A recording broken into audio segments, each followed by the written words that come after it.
que nous avons parlé dans la matinée miracle, nous avons dit qu'il y a des choses qu'on ne peut pas vous dire, parce que pour dire des choses, il faut avoir une base, un soubassement. Aujourd'hui, nous allons continuer avec ce que je vous ai parlé hier. Est-ce que Dieu avait-il maudit réellement l'homme? Parce que c'est ce qu'on nous enseigne partout. Mungu muntu alilaniwa wakati alitenda dhambi hivi na hivi na hivi. Mais maintenant nous devons apprendre la Bible. Sababu kani? Parce que ce qu'on a mis dans votre tête, l'homme il est ce qu'il a dans la tête. Je vous ai dit que Dieu c'est comme un miroir. Même le diable, il ne peut pas agir si on ne lui donne pas la porte. Même Dieu, il dit, je suis là, je frappe à la porte. Si vous entendez ma voix, vous ouvrez, je fais quoi? J'entre. Alors, vous êtes responsable de votre vie. Être un responsable, c'est prendre sa responsabilité. C'est savoir dire oui, là il faut dire oui. Savoir dire non, là il faut dire non. Et surtout avoir un bagage. Comprendre que non, qu'est-ce que j'ai fait? Vous savez, toutes les erreurs qu'on nous a données, ces erreurs-là nous accompagnent. Lorsqu'on vous enseigne des faussetés et que vous les croyez, donc, même le diable, vous pouvez les créer. Même Dieu, il est ce que vous voulez qu'il soit. Vous allez voir que dans la Bible, Dieu a plusieurs noms. Vous savez ça, n'est-ce pas? Plusieurs noms. Et chaque nom dépend de celui qui l'appelle. Si vous croyez que votre Dieu, il peut aller agir jusqu'à ce niveau-là, à cause de votre base, à cause des enseignements que vous avez eus, votre Dieu agira jusqu'à ce niveau. Si vous pensez qu'il peut aller plus loin, il ira plus loin. Si vous pensez qu'avec Dieu, vous pouvez réussir, vous allez réussir. Mais si vous trouvez que votre Dieu est limité, il va agir à ce niveau-là. Donc l'homme est responsable. C'est ainsi que nous devons tous faire un effort pour connaître Dieu dans sa vraie sens. Et puis Dieu n'a pas de limite. Hein. Dieu, il est comme lorsque vous prenez le chiffre 1, vous commencez à mettre des zéros. Les zéros là dépendent de vous-même. Si vous mettez un zéro, ça devient combien? 10. 2 zéros, 3 zéros, 4 zéros. On ne nous a pas dit que ces zéros-là vont se limiter quelque part. Jusqu'à ce que vous allez arriver au milliard. Alors, Dieu, il est comme ça. Si vous le comprenez, selon vous, selon les enseignements qu'on vous donne, vous les mettez à ce niveau-là, vous allez arriver à ce niveau. Si on vous enseigne les enseignements qui vous limitent Dieu, je vous dis que Dieu sera limité. Il ne peut pas aller au-delà de ce que vous connaissez. Dieu ne peut pas vous donner au-delà de ce que vous avez dans votre tête. C'est impossible. Il peut vous stimuler. Il peut faire, parce que Jésus disait qu'il te ça fait selon ta foi.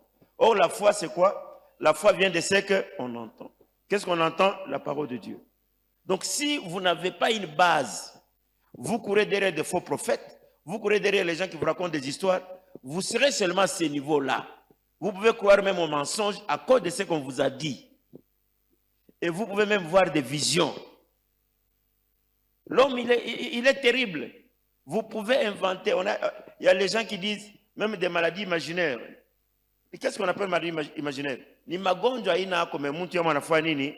Aneizala. Ça il me dit ça ya ule frère quoi un médecin. Bana mupime examen, ils ont fait l'erreur. Bana ma test ya mtu wa sida bana frère uko na sida. Ah! Or à vrai dire, il n'avait pas le sida. Mais du fait qu'en echika que niko na sida, ananja malari, ma diarrhée, manini. Wakati banamwambia non, hauna na sida, il n'a pas cru encore, mais alikufa d'une maladie qui n'existe pas. Tu na sida na pale mzuri. Alikufa kwa magonjwa aina yako. Ya anechika tu asema no, mimi niko wakufa tu. Hivi watu wanaanza kuniambia ni bongo tu banapenda banipatie roho nguvu, mais je suis malade. Donc la plupart d'entre nous, même mtu kama anakuambia frère, ni nini unakonda hivi? Uko na malari. Kama inaingia mkichwa yako, hata una malari utaanza kukonda. Donc l'homme, il est créé comme ça. Mtu akwambia frère, unakuwa na santé bien, maisha vile ndio vile utavivre na wewe. Donc si quelqu'un ndio maana mimi nimeambia ne vivez pas avec les gens où la uweze kukuingisha mgufre. L'homme, il est ce qu'il entend. C'est ce que tu disais maintenant. Vous voyez un homme, il se réveille le matin, la pensée de l'homme ramasse, ça ramasse tout. Busubuhi pa kusema magharibi, vyote bile uko naingia mkichwa yako. Mais doit y avoir un tamis. Utakula paka bila unapenda. Mais si vous acceptez n'importe quoi, c'est kauna na akili, ça va vous détruire. C'est pas pour rien Mungu anasema inapaswa kutosha une mauvaise compagnie. Bantu babaya bale yoko kando kando batakuwa. Muntu leko na kuonesha sema wao utawezaka. C'est là hapana hata kukaribia naye. Anapita hata mulozi. Je vous avais donné l'exemple où les filles tunaanza kuombea miliombea hapa. Anakuya papa mi hata mubalabala bwana kuambia shia monaka. Nimesema vile sema bon akukwe mzuri sana mais akukwe mbaya kabisa hapana. Alikuwa tu fille normal. Mimi namuuliza sasa nijua nini, nasema juu niko mbaya sana. Donc mimi nasema ula anakuambia sema uko mbaya ni nani? No, bazazi yangu bantu yote ananiambia kasa ngarebi mikulu saa vile kusambata sani anataa vile wanamchambula. Angalia kisula, angalia vina hivi. Sasa moi connaissance ce que l'homme est. Mina mutosha ila akili. Mina mwambia sema no, tu es belle. Kumbuko bibi tu mzuri. Nisione wakati mimi naambia kwa bibi mzuri, mimi naona sura yake inaanza na funga. Sio uko bien, mimi sione mbaya yako pale. Wala nikwambia vile kuna kulana. C'est vrai, mais oui, uko bibi tu normal. Mimi namuexpliquer mais uko bibi mzuri. Et puis usiwaza sema babwana banakalaka na modèle moya. Hein? On dit les goûts et les couleurs ne se discutent pas. Kuko muntu atapenda bibi mwembamba, mwingine bibi munene, mwingine mrefu, mwingine mweushi, mwingine mweupe. Ça dépend. Ile modèle uko ile njoo ya mzuri kwa ule anakupenda. C'est vrai, mais oui, njoo vile uko tu mzuri sana kwa ule anakuitika vile uko. Unaweza kuwa hata pengine uko mweupe sana, mimi sipendaka bibi mweupe hivi. Ni ba mambo hapa ni balozi. Ile mweupe unakukataza kupata ndogo. Parce que ule alipenda kukoa, il n'est pas analié kwa ile anafuatana bila bali mwambie. Mimi napenda bibi. Donc j'ai expliqué ule fia anatoka pale na furaha. Na mimi naona anatoka na furaha na siku mimi niko mtu sabantu yote. Pale anaenda akupita que 2 semaines, je vous ai toujours dit ça. Anapata bwana wa kumoa. Anarudia parce que ce que nous disons c'est quoi? Vous dégagez les ondes. Onde ya mweye ba mama ndio bakuya ile mzuri. Lamuka tu siku moja fâché là, tu pars au marché. Wanapanga mtu wako ulikosana na papa abata kuuza. Hata na batoto.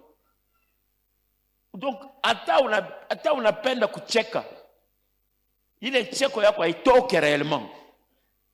Mwingine mtu anakuona tu mbali vile. Ule unaonekana tu makari sana. Ba hivi kumuuliza hata bei hivi pengine mtakosana bula anakupita. Kiria karibu non. Il y a napita. Tu dégages les ondes. Il y a rejet ma onde mubaya. Il y a des ondes ile qu'on a dégagé, il y a kufukuza franga maisha yako. Wakati unasema mimi niko pauvre, hautapataka fasi ya franga hata siku moja. C'est pas si on s'entend très bien. L'homme il est responsable. Ndio vile Mungu alikuumba, ndio vile. Dieu dit créons l'homme à notre image. Je vous ai dit ce jour-là, si Dieu, parce qu'il y a les gens qui ne comprennent pas. Kama Mungu anapenda kubeba ngozi hii, pour moi atabeba ngozi ya noir hii ya bantu weusi. Parce que lorsqu'il dit créons l'homme à notre image et il crée l'homme, muntu wa kwanza alikuwa mweusi. Aina vile bazungu banakuwa kuzaliwa selon les scientifiques. Avec le temps, ma changement ya nini njo bazungu wanaenda kuzalikwa. Ma gène n'a changé. Mais la première muntu wa kwanza baliumbaka qui a existé en tant qu'homme alikuwa noir. Adam na Eve balikuwa ba noir. Les scientifiques tous sont d'accord avec ça. Haina paka ba mu Bible. Alors maintenant, kama Mungu eko alipenda kubeba ngozi, atabeba ngozi ya noir. Msifuate vile Mungu anasoma mu vitabu, ba ange na manani na bote beupe na nywele mrefu. Non, ça ce sont des choses qui sont arrivées après. La science ne dit pas ça. Alors wewe wakati unaishi na bazungu unaona bazungu sema nakupita. À ce niveau là tu es complexé. Njoo maana atakutawala. Hata mulozi atakutawala wakati unamwona sana kupita. Est-ce qu'on s'entend très bien là-bas? Donc mulozi atabeba pouvoir sur vous parce que unamupa yo. La malédiction est malédiction lorsque vous l'acceptez. C'est ainsi que je vous pose la question. Est-ce que Dieu avait réellement maudit l'homme? Je dis non, c'est faux. Ça dépend de l'interprétation. Parce que dès que nous lisons la Bible, nous allons voir ça dans la Bible. Les gens pensent, bon, c'est faux dans le sens d'interprétation. Je peux dire c'est vrai selon la personne et selon la lecture de la Bible. Parce qu'il y a des gens qui disent que non, maudire quelqu'un, c'est parler mal en lui ou mal de lui. C'est ça maudire. Ça, c'est une définition qu'un homme a donnée. Mais lorsque Dieu, lui, a créé l'homme, moi, je pense que la première phrase qui est sortie de la bouche de Dieu, il a béni l'homme. Créons l'homme à notre image. Et puis, il l'a béni. Il est béni. Il ne peut pas en même temps bénir et encore maudire. Lorsqu'il est arrivé après le péché, pour commencer à maudire, il a maudit le Satan. Mais à l'homme, il n'a pas maudit parce qu'il ne pouvait pas se contredire. L'homme, ce qu'il a fait, le rapport entre l'homme et Dieu, entre Dieu et l'homme, ça a seulement brouillé les choses, les relations. La malédiction, moi j'ai essayé de chercher. Là où on parle de la malédiction, vous, au Kassoma verset, mon langue originale, vous allez trouver que non, il n'a pas été vraiment maudit comme l'homme pense. Non, c'est le sol qui a été maudit à cause de l'homme. Tout sommes. Prenons Genèse chapitre 1, verset 28. Genèse 1, le 28e verset, nous lisons la parole de Dieu. Oui. Dieu le bénit. Il est béni. Et Dieu leur dit. Tu peux même commencer par un verset avant celui-là.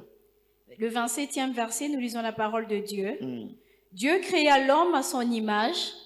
Il le créa à l'image de Dieu. Il créa l'homme et la femme. Dieu le bénit. Il est béni au pluriel. Et Dieu leur dit, soyez féconds, multipliez-vous, remplissez la terre et l'assujettissez. Et dominez sur les poissons de la mer et sur les oiseaux du ciel et sur tout animal qui s'émet sur la terre. Amen. Retenons le verset 28. Moi, je ne sais pas celui qui peut me dire le contraire de tout ce que Dieu a dit ici. Il les bénit. Dieu leur dit, soyez féconds. Est-ce que les hommes sont féconds, oui ou non? Abazaranak. Dieu leur dit, multipliez-vous. Abadi multipliez. Remplissez la terre. Atuyage boulong. Assujettissez la terre. Dominer boulong. Dominez sur les poissons. Dominer poissons. Sur les eaux sur les oiseaux du ciel. Je sais pas que n'est-ce pas? Et sur tout animal qui se met sur la terre. Ata simba, beko ni vuka. Aina vile. Ba tigre, ba nini manyumba iko ba éléphant. Amona ke ma film ya ba indien. Bantu wako natembea yule ba éléphant. Ba simba beko naenda na beko natembea na sa yimbo. Comment pas que mambo ya bénédiction Dieu itashinda? Parce qu'il est béni. Dieu n'est pas un imbécile. Il dit quelque chose qui soit changé. Tout ce qui est dit là, Dieu les bénit, Dieu leur dit, soyez féconds, multipliez, remplissez. Mais les jours que le diable a fait les désordres, Mungu anashirika, il n'a pas changé ça. Aliongeza ndio ma punition, mais changer ça, il n'a pas changé. C'est amen. Alors kama wewe unaelewana pa dunia saa uko mwenye kulaniwa, utavivre laana. Mais si tu sais que non, même donc il est brouillard. Kama bantu banakosana, ile ni kitu kingine. Mais la réconciliation ni kusema nini? Bantu balikosana unaenda kubareconcilier. Maana unafanya nini? Unawapatanisha. Donc avec Dieu et nous, kulikuwa ndio mpaka. Tulikosana, kulikuwa brouillard. Et c'est ainsi que Jésus est venu nous réconcilier. Akukuwa sema Mungu anashirika na laani. Non, il y a beaucoup de versets dans la Bible. Cherchez un seul verset, là où noir sur blanc c'est écrit que Dieu a maudit l'homme. Moi, je ne vois pas ça. Si maintenant nous allons en Genèse toujours 3, 17, et nous descendons, même un peu avant. Genèse 3, le 16e verset. Non, vous commencez par le 16e. Hein? Oui. Il dit à la femme, j'augmenterai la souffrance de tes grossesses. Oui. Tu enfanteras avec douleur et tes désirs se porteront vers ton mari. Non, commence par 14. 14. L'Éternel Dieu dit au serpent, puisque tu as fait cela, tu seras maudit. Tu seras maudit. Le serpent est Signaville. Entre tous les animaux de champ, ceci. Tu marcheras ainsi de suite. Verset 15. Je mettrai inimitié entre toi et la femme, entre ta postérité et sa postérité. Celle-ci t'écrasera la tête et tu lui blesseras le talon. D'accord. Il dit à la femme, j'augmenterai la souffrance de tes grossesses, tu enfanteras avec douleur et tes désirs se porteront vers ton mari, mais il dominera sur toi. Est-ce qu'il a dit à la femme que j'étais maudit? Continuez. Il dit à l'homme, puisque tu as écouté la voix de ta femme et que tu as mangé de l'arbre au sujet duquel je t'avais donné cet ordre, tu n'en mangeras point. Le sol sera maudit à cause de toi. Le sol sera maudit à cause de toi. C'est à force de peine que tu en tireras ta nourriture tout le jour de ta vie. Continue. Il te produira des épines. Il te produira des épines et des ronces, et tu mangeras de l'herbe de champ. C'est à la sueur de ton visage que tu mangeras du pain, jusqu'à ce que tu retournes dans la terre d'où tu as été pris. Voilà. Ici, le nom dit c'est quoi? Banasema, c'est à la sueur. Kujaso yako ndio utafanya nini? Ndio utakuwa. Maintenant, je vais vous poser la question. Mweye muko ne chike. Est-ce que vous êtes sûr que bantu yote pakuria paka jasho itoke? Hein? D'ailleurs, j'ose croire que bale beko natumika ma bureau moyo climatisé, beko na biote cafe iko pale, téléphone, biote ndio beko na maisha mzuri kupita ule kwenda kulima. Kama tunarudia tu kusiwere ya kusema unatumika jasho unafanya nini? Unafanya hivi. Est-ce que d'ailleurs nous avons dit ceci, mimi niambia kasema avec l'évolution na kuyua mambo ya Mungu kuendelea mbali. Ule jasho uko natoka travail ya chini ya kata ya kuingia mungoti, wakati ungari muile system hawezi kudomine dunia. Pourquoi? Parce que muntu eko nenda na kupanda à l'image de Dieu. Inapasha unafika mu niveau ya unatumikisha kichwa kupita kutumikisha mwili. Il y a des gens ba patron mingi yeye ndio ana franga yake anapatia bantu ba mashamba beko namudimia banakuwa kumupatia yeye jasho kuna mtoka sana kala mu bureau iko nakunywa café yake, mais à la fin du mois, à la fin de l'année banamuletea yeye ni téléphone tu bali tengeneza avion na nini banatoshaka jasho kwa kutengeneza avion anaita bantu. Donc vous ne devez pas lire la Bible comme un journal. Inapasha unajua quelle est la pensée de Dieu. Ndio maana mimi nakwambia il faut plus développer kichwa yako. Tu vas comprendre très bien Dieu et utavivre. Hapana kuichika na bantu beko kutembea na bantu beko terre à terre, les gens qui ne comprennent rien. Utabafanana. Est-ce qu'on s'entend très bien là-bas? Uleo kutumisha akili. Parce que nous travaillons sur votre pensée. Ou quoi na akili you non. L'homme peut devenir grand à partir de telles sont vos pensées, telles vous êtes vous-même. Si vous ne développez pas ma pensée, vous ne développez muscle. Moi, je pense que bitakwa nguvu kiloko. Même les joueurs de football, même les boxeurs, on dit des professionnels. Il est physique qu'on a fait ni yob de l'eau. Atumike mwili nani?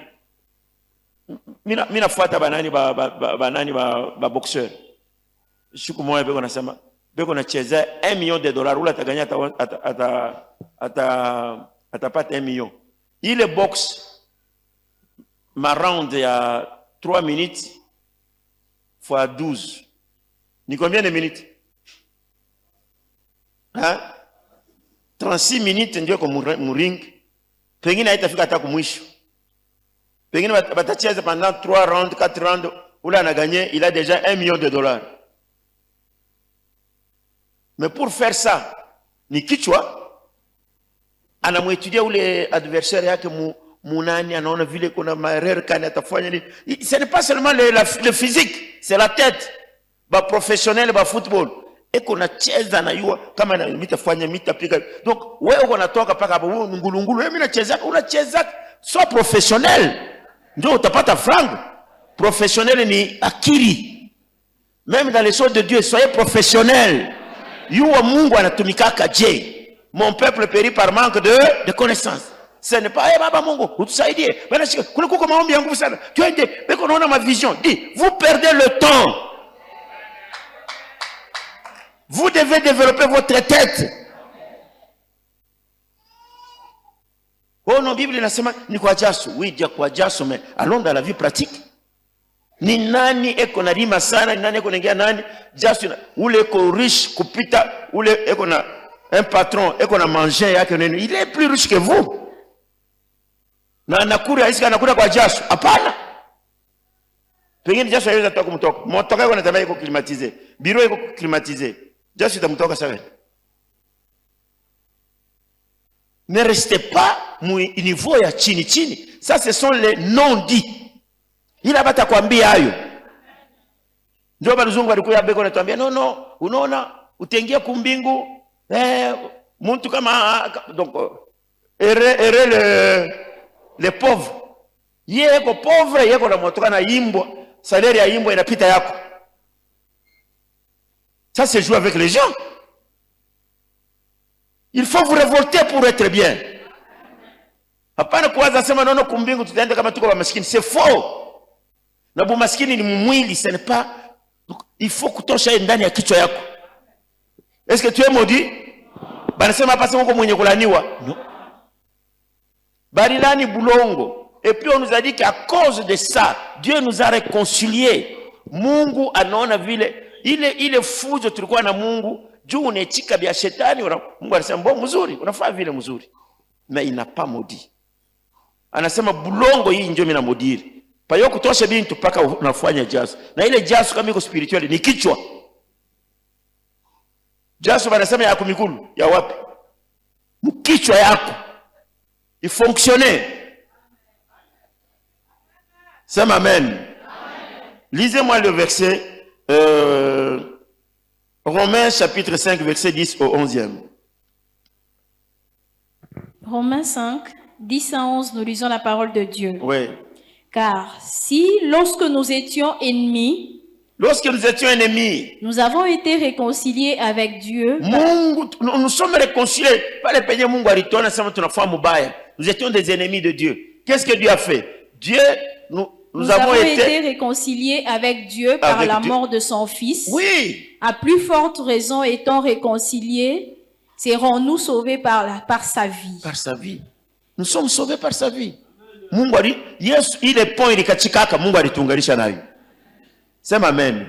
Ce n'est pas leo unaona hii dunia hii ya kulaniwa. Maeglize nyingine mtoto anazalika. Heureusement ici on ne dit pas ça, tu peux t'asseoir. Mkwe batoto, mkwe na batoto. Oh Mungu wakisanti. Kwa kutupatia huyu mtoto. Anazalikwa mubulongo ya miba.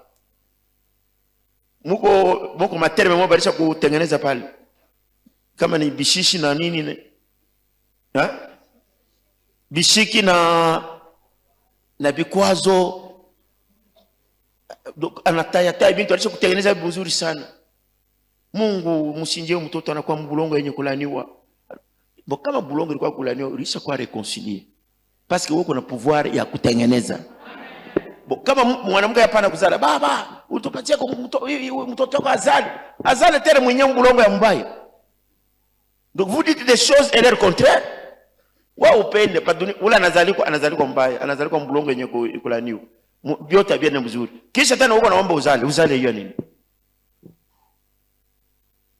Tout ça on commence à partir ya kumwanzo kukuweka akili déjà mubaya. Pour que tu échoues. La plupart des gens qui échouent, pas moi na ba faux prophète leo. Beko na ile système, donc ils travaillent pour le diable. Wakati mtu anakutraumatiser, manaka anakubeba, unakuwa esclave wa mawazo yake. Sio kama unajua vile vile. Ata balozi essayez. Mlozi kama unamsimamia, unamkangalia, atafanya kitu. Kama uko unamogopa, njoo atakutawala sasa. Hapana uko unaenda kumwambia, "Hey, unaona leo utaona hivi." Siku moja mama mwana ananiambia, dada mwana ananiambia, bwana yake anamwambia sema, bwana alikuwa kama ni maordre mystique kama ni vitu gani. Yeye anamwambia sema, mimi nalota una avorté. Bibi akukwe na ni douleur nini. Anamwambia sema, hapana mimi sishike kitu. Hapana mimi nalota vile. Mimi nalota tena serikali mu nyumba huko. Bibi anamwambia sema, non, moi je n'ai pas vu ça. Unapita kama 2 jours, anakuwa na téléphone yo hii. Très fort, il y a un prophète qui va prier pour toi. Ni bwana yake atakatala, anabeba telefoni ndio kulishiki. Ule anaanza paka tonga magoti, hakuna kumuuliza mambo.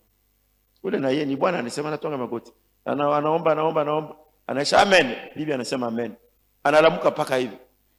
Anashikia saa enda kufanya petit besoin. Kwenda ku petit besoin na avortement pale. Anarudia.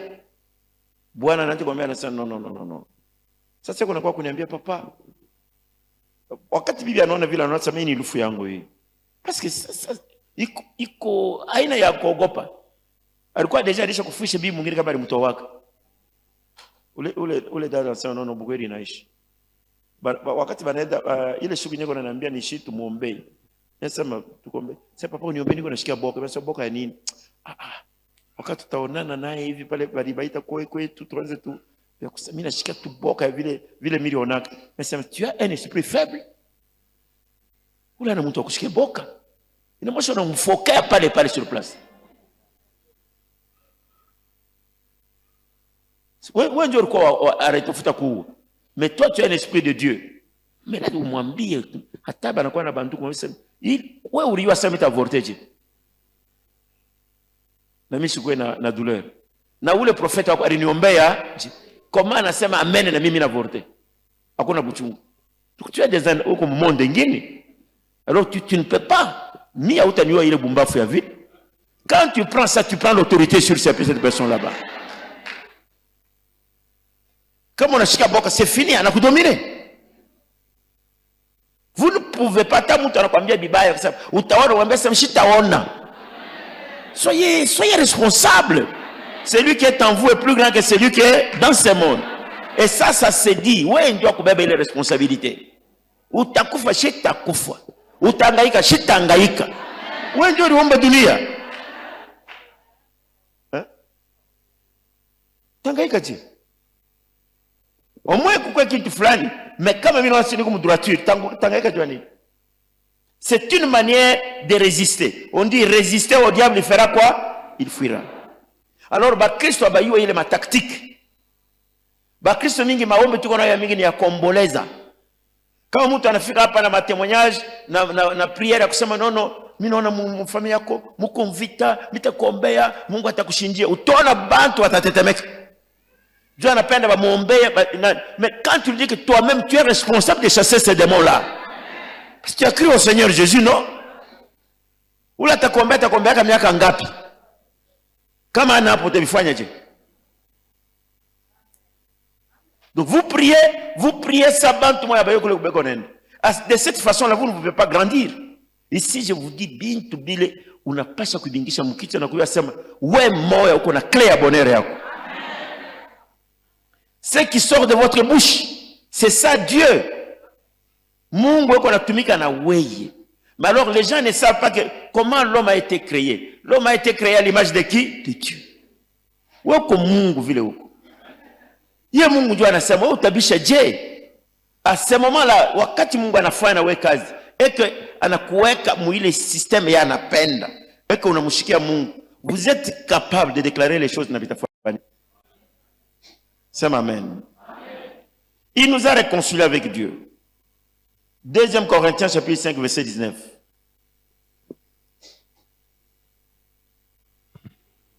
Corinthiens 5, 19, nous lisons la parole de Dieu. Car Dieu était en Christ, réconciliant le monde avec lui-même. Oui. En n'imputant point aux hommes leur offense, Et il mit en nous la parole de la réconciliation. C'est Amen. ça. Dieu était en Christ, réconciliant le monde avec lui-même. Ye moya anetuunga tunakuwa pamoja. En n'imputant point aux hommes leurs offenses. Manzambi na bingine bingine vyote Mungu anafanya nini? Anatosha bio. Et il a mis en nous la parole de la réconciliation. Si tunakuwa batoto ya Mungu. Paul après kuwa bantu ba moderne non, Dieu m'a trouvé digne ya kubeba jina yake. Seka ananipa heshima na yeye asema mimi naweza.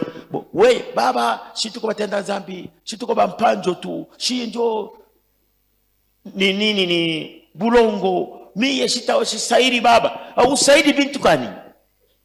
Dieu t'a créé à son image. Heshima mtu mmoja analipatia heshima. Unasema mimi utaweza. Alors il y a des choses que les gens ne comprennent pas. Pa mtu kuweza aiombe kukwe beki, kukwe kintu fulani ndio kile kitakuwezesha. Non, Dieu s'il veut agir, il agit à partir du néant. Ça les gens ne comprennent pas. Atangaria kwa hiyo kwa sema non, si moi je peux devenir riche, atangaria mbele familia yake. Sasa papa mwenyewe alikufa kutuachia ta. Papa atukuachia ta kitu kimoja. Comme je vous ai toujours dit, tout le monde 50 ans, baba pourquoi on a pris orphelin? Uko orphelin. Ata baba kama alikuwa ngari mjima. Uko na 50 ans 60 ans, atafuta kupatia nini? Baba hapa unaniona shina baba, shina mama, unaona mtu ndevu yote mweupe. Kote kule ulikomea. Unapenda ungana natafuta baba na mama ile kipimo. Ile ni vitu ya bule. Ule ça sont des fainéants comme ça. Mais si mtu ako na dia vile bengine hata 40 ans tu ne peux plus dire que je suis orphelin. Aone bantu ya 20 ans beko na manyumba. Abana na miotoka 20 ans. Mais au 40 ans ko resa ni orphelin. Ulisha kwa kambo yabo unaweza kuzala taka uko na kankana.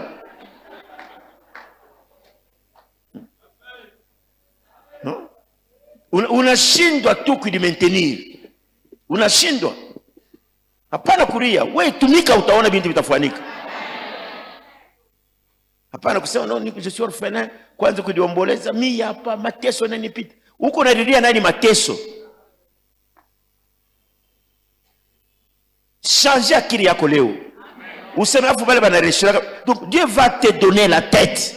Mungu atakuonesha pa wewe kuanzia na pa wewe kutokea. Sema amen. Batu yote wapateke franga de la même manière. Batu yote wanaishaka de la même manière. Wewe na uko na yako njia ile Mungu atakubariki nayo. Mais tiens, kamata ile njia utaona utafika kwa mwisho. Meme inakawia uende tu mule.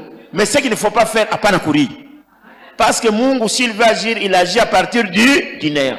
Ata una kintu atakusaidia pa kusaidia. Ata kuna kia kwanza na ataanza na wewe. Sema amen. Dieu n'est pas Dieu pour dire que non. Miri petit exemple. Moi je sais pas comment les gens pensent. Wakati Abraham anaenda na mtoto wake kunani kumuua. La Bible nous dit, prenons ces Genèse, hein, je crois Genèse.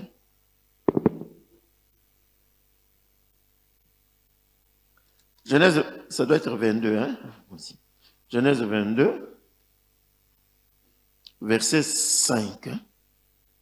Genèse 22, le 5e verset, nous lisons la parole de Dieu. Et Abraham dit à ses serviteurs, « Restez ici avec l'âne, moi et les jeunes hommes, nous irons jusque-là pour adorer et nous reviendrons auprès de vous. » Attention à ma parole qu'on a mkinyo yako.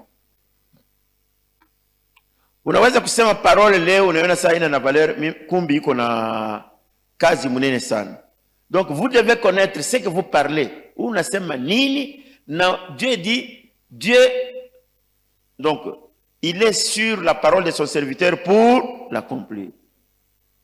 Wakati utasema vibaya bitafanyika tu. Parce que c'est du fond du cœur que la bouche parle. Wakati utasema bizuri bitafanyika tu. Abraham wakati niko na msoma nili niambia sema qu'est-ce qu'il avait? Abraham anambia batumishi yake sasa mwikala hapo. Tunaenda na kijana tutafanya nini? Tutarudi. Tunaenda kumadore Mungu. Bale balibakia na Ana. Banaenda na mtoto. Mtoto lui pose aussi la question. Baba, kuni na hivi, continue maintenant. Abraham prit le bois pour l'holocauste, le chargea sur son fils Isaac et porta dans sa main le feu et les couteaux. Ils marchèrent tous deux ensemble. Alors Isaac, parlant à Abraham son père, dit, « Mon père. » Il répondit, « Me voici, mon fils Isaac reprit. Voici le feu et le bois. Mais où est l'agneau pour l'holocauste? » Abraham répondit, c'était déjà un grand garçon. Où qu'on a kisu? Moto tuko nayo. Nkuni tuko nayo. Afu nyama mwenyewe utaenda kata kichwa ekwa. Juku mwadore yaliwa vile banaanza kufanya. Continue. Abraham répondit, « Mon fils, Dieu se pourvoira lui-même de l'agneau. » Moya ataleta cha kufanya. Sema mene yako. Unajua nilimiambiaka mama moya mshekamini humu. Pale mshekamini kwa ingari bien. Tunaanza kuomba naye hapa. Munyumba mkwe bunga mkwe na kwe nini. Alianza kufuata masenema yetu. Bushiku anaangalia, bushiku bunaanza kwenda. Me bukari hakuna vya kupika binako. Anabeba mai, anaweka pa moto. Kumbi anafanya erreur. Batoto kama wanaona mai pa moto, hawatalala tena. Sasa mbego anapika, yeye kia kupika hana nani. Alo, batoto wanamuuliza mama, nije? Sema hapana, mchunge tu, Mungu yeye atasaidia. Batoto wanaikala tu. Bushingisha bifiki. Me voisin wa ngambo ingine anakuwa kumtokelea tena akutoka hata kumbele ya nyumba kumkongo ile manyumba ya kamili ilikuwa na kumamkongo anakuwa anashika mama bon si tulipata bunga tu banaanza kupata partir ya vile barikuya kama ni aba ndio banabeba pengine wataiba na boshi kwingine sasa si tunapata bunga mimi batoto shina nabo tena baisha kutoka au utabeba hii bunga pale mtapata utanirudishia au bien utafanya je ulia boko arabika nasema unipe na bali tupatie na nani ile mabito baranza kupatia mwanani kama ni mapoisson kama ni matomson bali tupatie sema unipe tu baba tu biote pale utapata utarudisha anampa na bito na mafuta na biote binengira pa kule kumkongo kule batoto huko abayu affaire mama anakuwa tu anaanza kupika anapika naisha batoto banaona mpaka bukari inaanza kutoka banakula abayu unatoka modele kani ule mama wakati alisema tutakulia unadegaje maonde ile maonde inaweza kutafuta kile unasema fashi yote kiko sa ila bata kwambia kayo hautasoma mu Biblia hata siku moja ni vie pratique ya wewe kuweka en pratique utaivivre donc wakati anasema vile donc la machine inaenda kutushia ule mama roho au utasema sema ni accident juu ilipasha ile mambo ifaniki anakuwa na vyakula analeta watoto wanakula abayo inatoka wapi mimi anakuwa kuna mesa papa shikia miracle mimi vivre shikia mimi nashikia ndio vile anamwambia mtoto asema Mungu yeye atafanya nini atapurvoir si ndio Abraham anamwambia vile wakati banafika ile fashi anabeba kisu asema wewe mtoto malaika anamwambia acha mimi naona mimi nechika sema kumbi una tia de la foi angalia nyuma kondo bélier vile alisema mwenye kufunga kunkamba bon Dieu s'il veut agir il n'a pas besoin ya wewe umsaidie bengine abayue comment Dieu agit hata miracle yako haina besoin na kintu fulani Mungu kama anapenda kufanya atafanya toi tu dois comprendre Dieu dans cette dimension là ya kusema s'il va agir hata kwa besoin uone mawingu ou bien uone signe non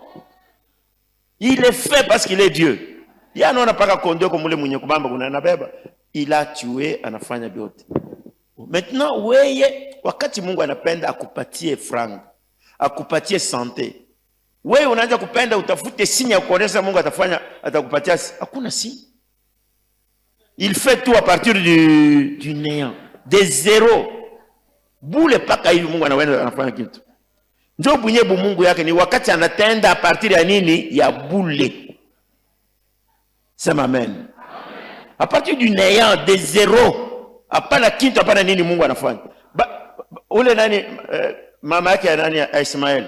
Beko analia mai. Analia kiu mtoto atakufa. Mai, angalia shimo ya mai inatoka pale. C'est ça Dieu.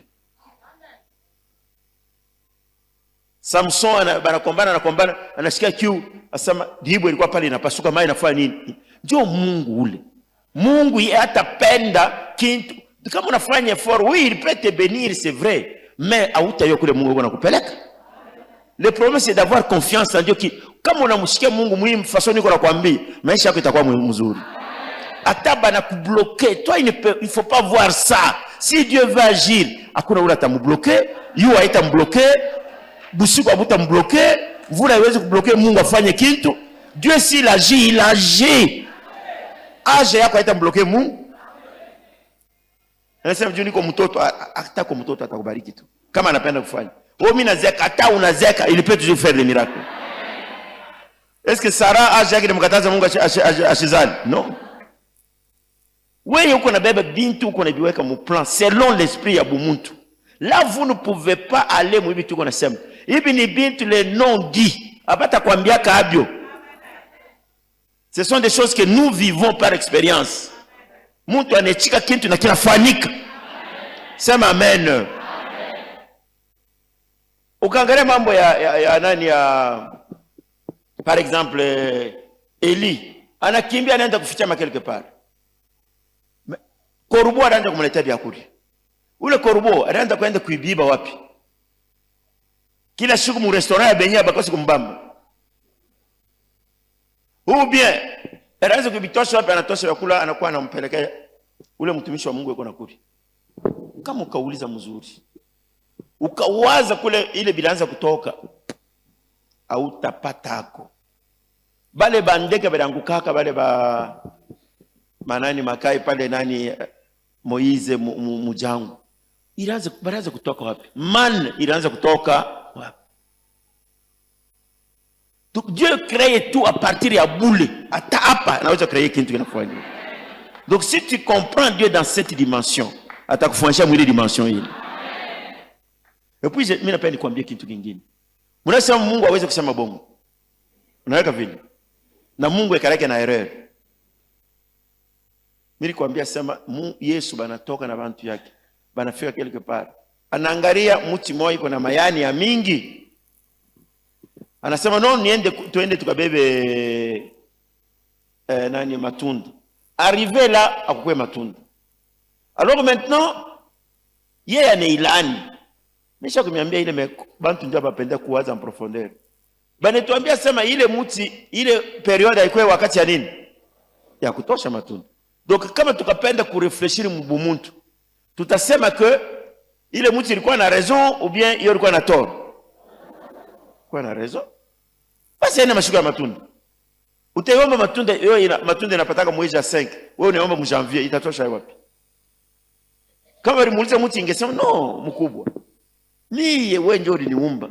Si niweka system yangu ya kuleta matunda mume. Hapa mu janvier utaniomba mimi itatosha wapi? Hii mashuku mu janvier mayani yangu inakalaka paka hivi. Ni paka hapa tunafika mu avril ndio tunaanza kutoka mume matunda yanatoka. Sasa unafanya erreur.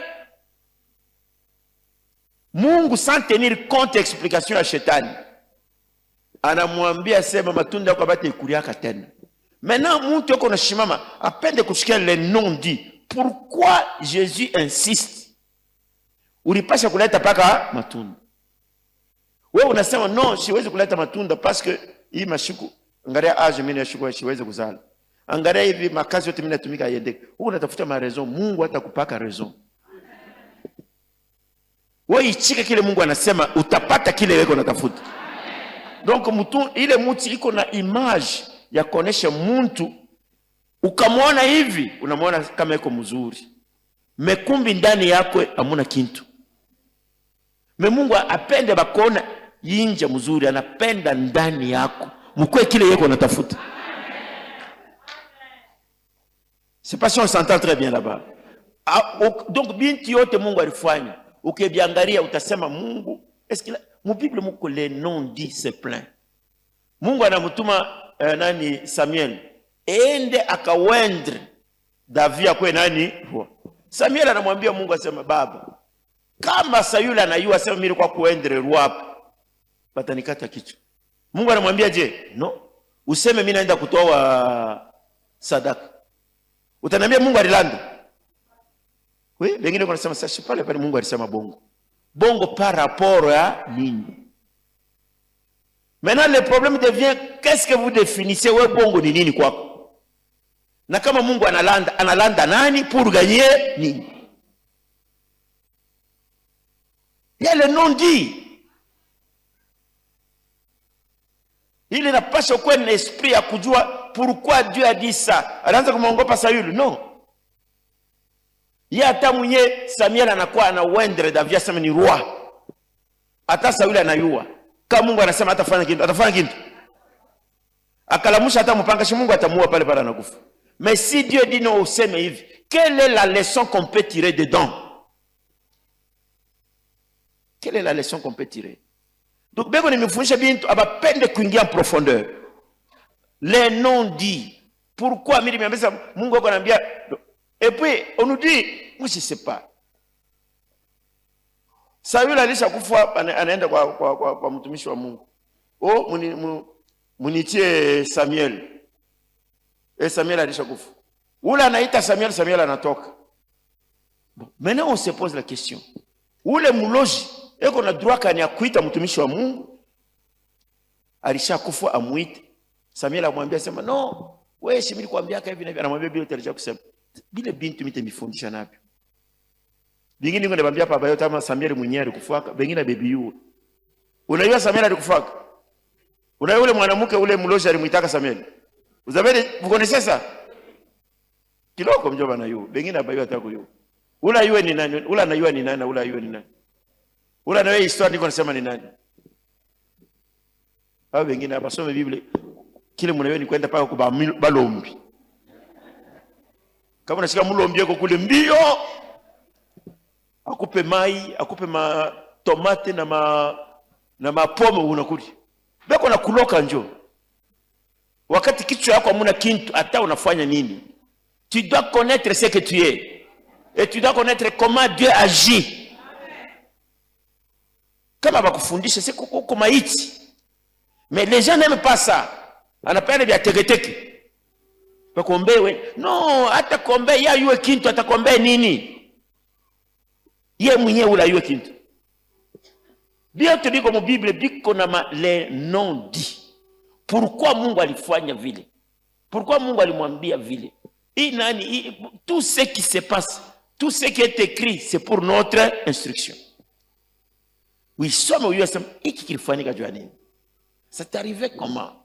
Mungu anaweza kufanya miracle à partir ya bule. Kama unajua vile, et puis Mungu asemake bongo. Na Mungu hata semaka bongo siku hata hii moja. Na Mungu hataogopa mtu. Mais kama unaona mnakuwa leçon. Mungu anamwambia Moize, mimi nakutuma uende kwa Farao umwambie hivi. Ule Moize anaona deja miracle ya Mungu, buisson moyo kuna moto mais ce n'est pas consumé, ça veut dire quoi? Ailungule,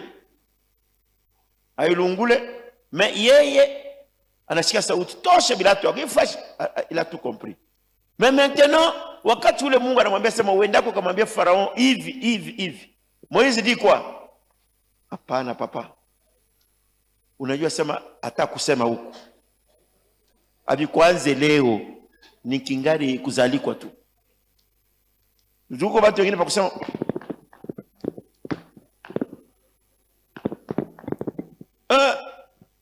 c'est pour cela que peut-être ndio vile alianza kusema. Anamwambia Mungu asema mitamwambia Farao mitaanzia. Mungu alimwambia sema kuna raison.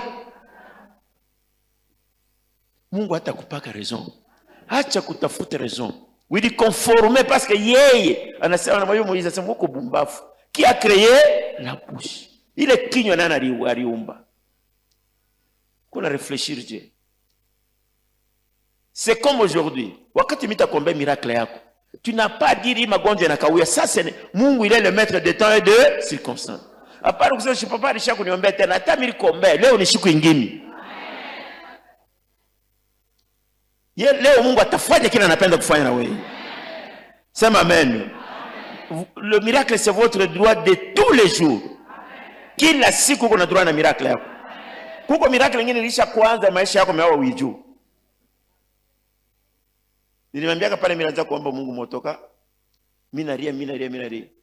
Ule garçon kule ule alikuwa kuniambia, ananiita, anakuwa kuniona. Oh, frère uniombee. Frère, mimi naona ko vision moja hivi nikwambie, vision kaniuliona. Sema parce que moi j'étais déjà, ilifanika je, mimi naombea mtu moja kwanza kutembea. Ule dada analamuka anatembea, bali muzalaka vile atembea. Bantu yote bali furahi sana na bipofu binaona, mais mie sikufurahi. Pourquoi j'avais demandé à Dieu motoka moja hivi ya kufanya nayo makazi ya Mungu, motoka sikuionaki.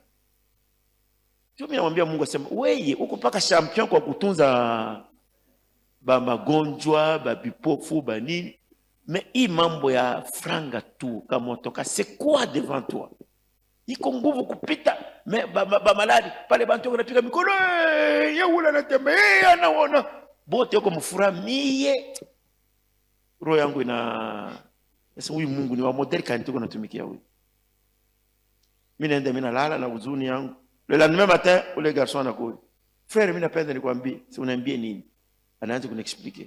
Oh, mimi naona meza moya munene.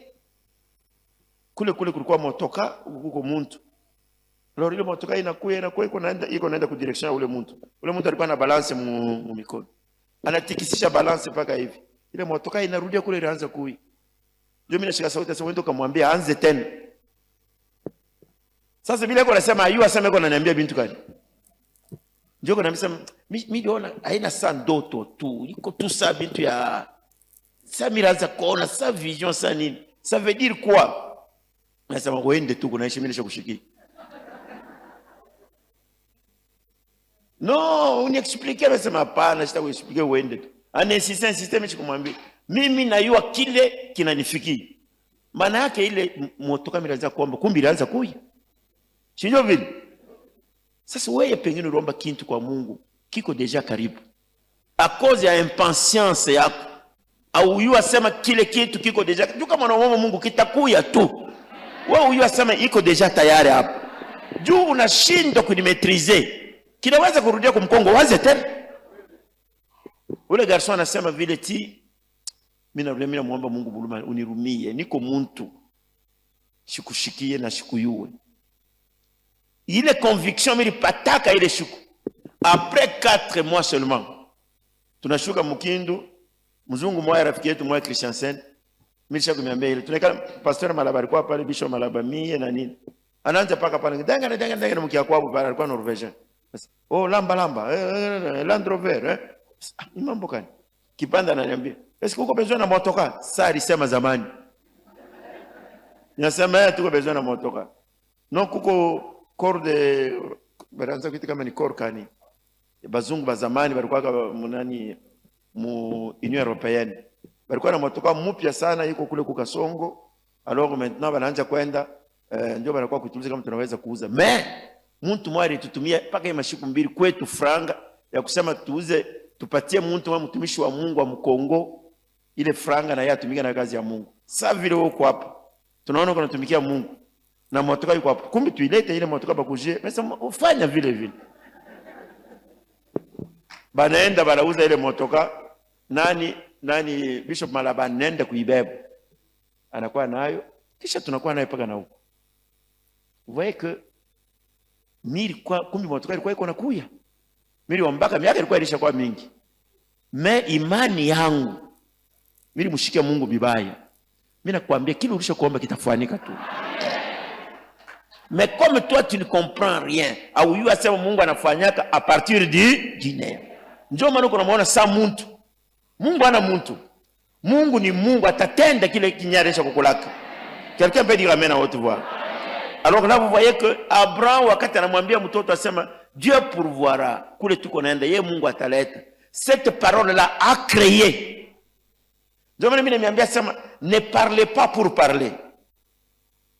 Hapana kusema jua kuchekesha. Juu watu wa Kristo mingi banapenda mizaa. Kuko pastor mmoja kama ni babaranamiste kama ni Lifoko kama ni nani. alisema kunani siku moja sema non, moi j'aime Branham plus que Jésus. Alisema sasa kuna sema kanya sasa miza. Mais wakati sasa mu milieu évangélique bantu wanatomboka. Leo mimi naona alisha kuandika kuna sema mi pasteur ilifo kama ni nani? Kama mimi na muabudu waka nani? Abraham ata en cachette Mungu aniu. Mais ulisemea nini avant? J'ai dit ça, mais quoi moi il a coupé la télévision. Si j'adore Branham même en cachette, Mungu aniu. Mais quand tu as dit que j'aime Branham plus que Jésus, ulibisema msansi gani? C'est-à-dire wakati unasema uyuwe que ça sera toujours mal interprété. Ndio maana uweze kusema kanya que votre oui soit oui. Juu kyoto unasema kitafanyika. Si tu dis que je suis riche et que tu es confirmé, ataba pande bashuka hautakufa bila kupata ile nani yako. Si tu dis que moi je suis en bonne santé, ata malari inafanya 20 ans, itaisha paka kuisha tu. L'homme il est ce qu'il déclare. Abraham anasema non, Mungu atapouvoir. Huyu kijana tuko naenda tafanya nini? Tutarudia naye.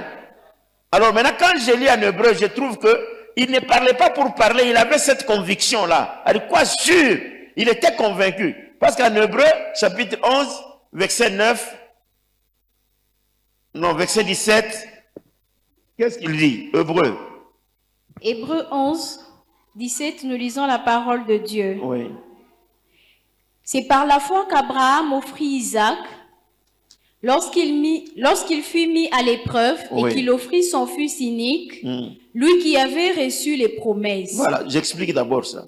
C'est par la foi qu'Abraham offrit Isaac lorsqu'il fut mis à l'épreuve et qu'il offrit son fils unique, lui qui avait reçu les promesses. Quelle promesse? Il avait été dit. En Isaac sera nommé pour toi une postérité. Amen. Dieu d'Abraham, Dieu d'Isaac. Batoto yako batazali kwa nani kwa Abraham. Mungu alimwambiaka utakuwa baba wa taifa. Ku Isaac alisema Ishmael, asema pana Ishmael mwa Isaac. Mais ile siku Mungu anamwambia sema kwa unotolee nani Isaac. Il a réfléchi, il faut réfléchir. Il dit oui.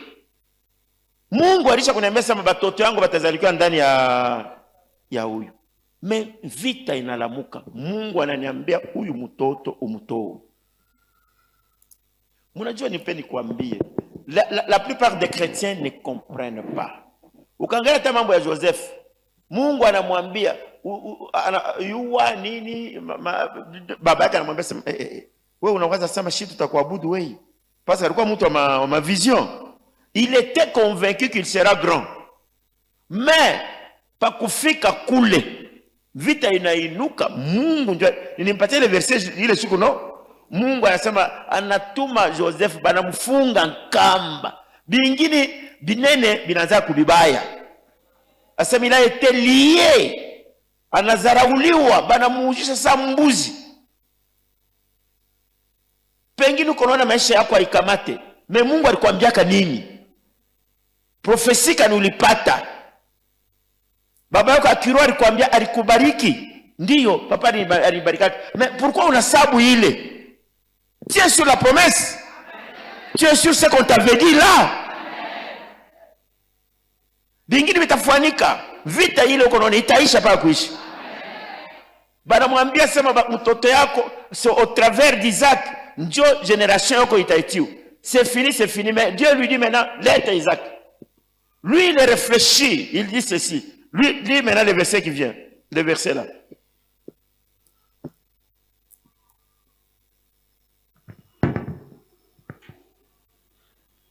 C'est pas 18 ou 19.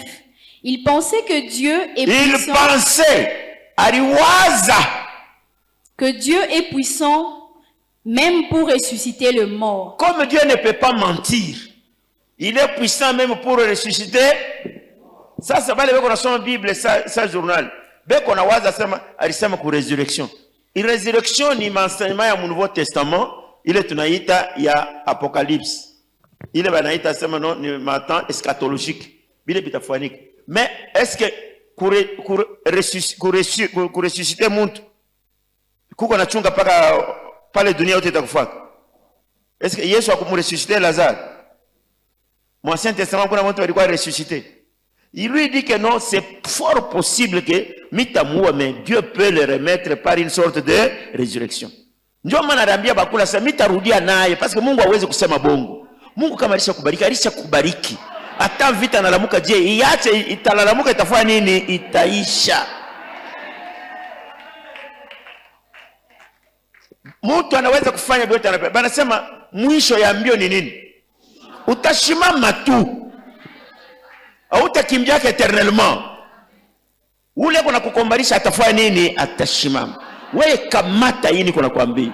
Ce sont les noms dit abata ule kuna kwambia no utabarikiwa. Niko nakwambia bule njia wewe kufuata ni imani. Tu dois savoir kama Mungu anakuambia pana tena kubouger. Même Pierre, Jésus lui dit marche, viens ici, anaanza kutembea. Wakati anashikia pepo. Anashikia nini? Boka. Anaanza kubouger. Yesu anasema no. Ile pepo tu kunashikiaka tempete itakulamuka. Ya magonjwa, ya maprobleme, ya mvita. Unaanza kuwaza sema, juba mingi mkati yetu ni dirikalashi tu. Yaje mimi nakuwa batani watu na kweli. Kama Mungu alikwambia sasa batakuwa pa huko. Mais toi tu dois chercher à connaître Mungu alikwambiaka nini.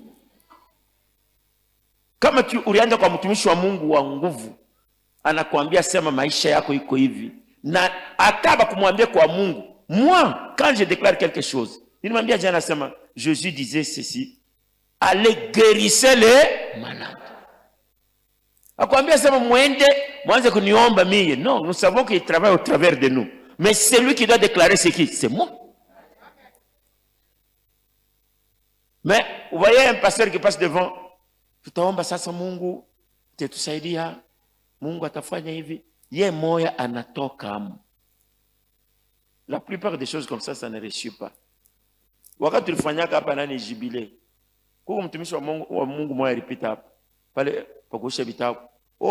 Baba aliniautorize, baba aliniambia sasa mpaka kuujisha.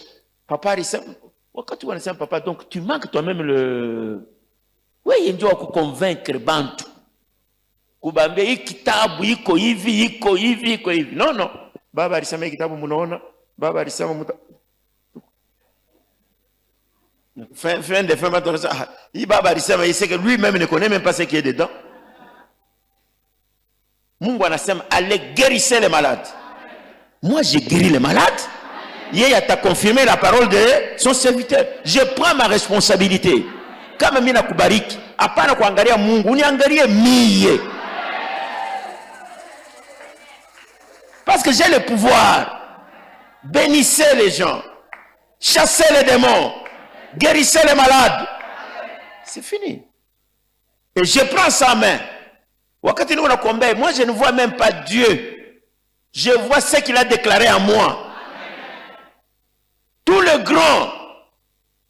Élie dit, il ne pleuvra pas sinon à ma part. Ça ayu atase Mungu kwako. Mvula itapika paka mini ichike tena. Mungu alichika kuichika. Alichika. Alors, vous êtes là. Il y a les noms dits. Tu veux qu'on ait entre les lignes. Apa ou quoi pas. Le miracle est entre vos mains. Mine qu'on a préparé tout. Hakuna kintu kitakubloquer kitakuyaka. Wakudibloquer ni wewe moya. Si toi-même tu ne comprends pas ce que tu fais, à ce moment-là tu deviens une barrière pour toi-même. Na Mungu atatembea nawe parce que bantu wote Mungu atatembea nabo ni bale bari mupitisha mu parce que Dieu il est, on peut dire même, il y a les gens qui disent que j'avais lu un livre d'un païen mais akuyo bila anaanza kuandika. Mais bila anaanza kuandika ndio bia kweli. Mais lui ne comprenait pas les mêmes sens mbaya. Il disait que non, c'est l'homme qui crée Dieu, ce n'est pas Dieu qui a créé l'homme, c'est l'homme qui a créé Dieu. Musanse yake ni kusema Mungu n'existe pas, ndio sens mbaya. Mais musanse théologique ya Mungu, c'est l'homme qui crée Dieu. Oui. Mungu atakuwa vile unamuunga. Pale wakati Abraham anasema Dieu pourvoira. Wakati ile nyama anatoka anasema Jehova Jire. Anapata njina ya kusema Mungu atapurvoir. Ile njina ni Abraham ndio alitosha. Ni Abraham ndio anamuona Mungu muile kunene yake.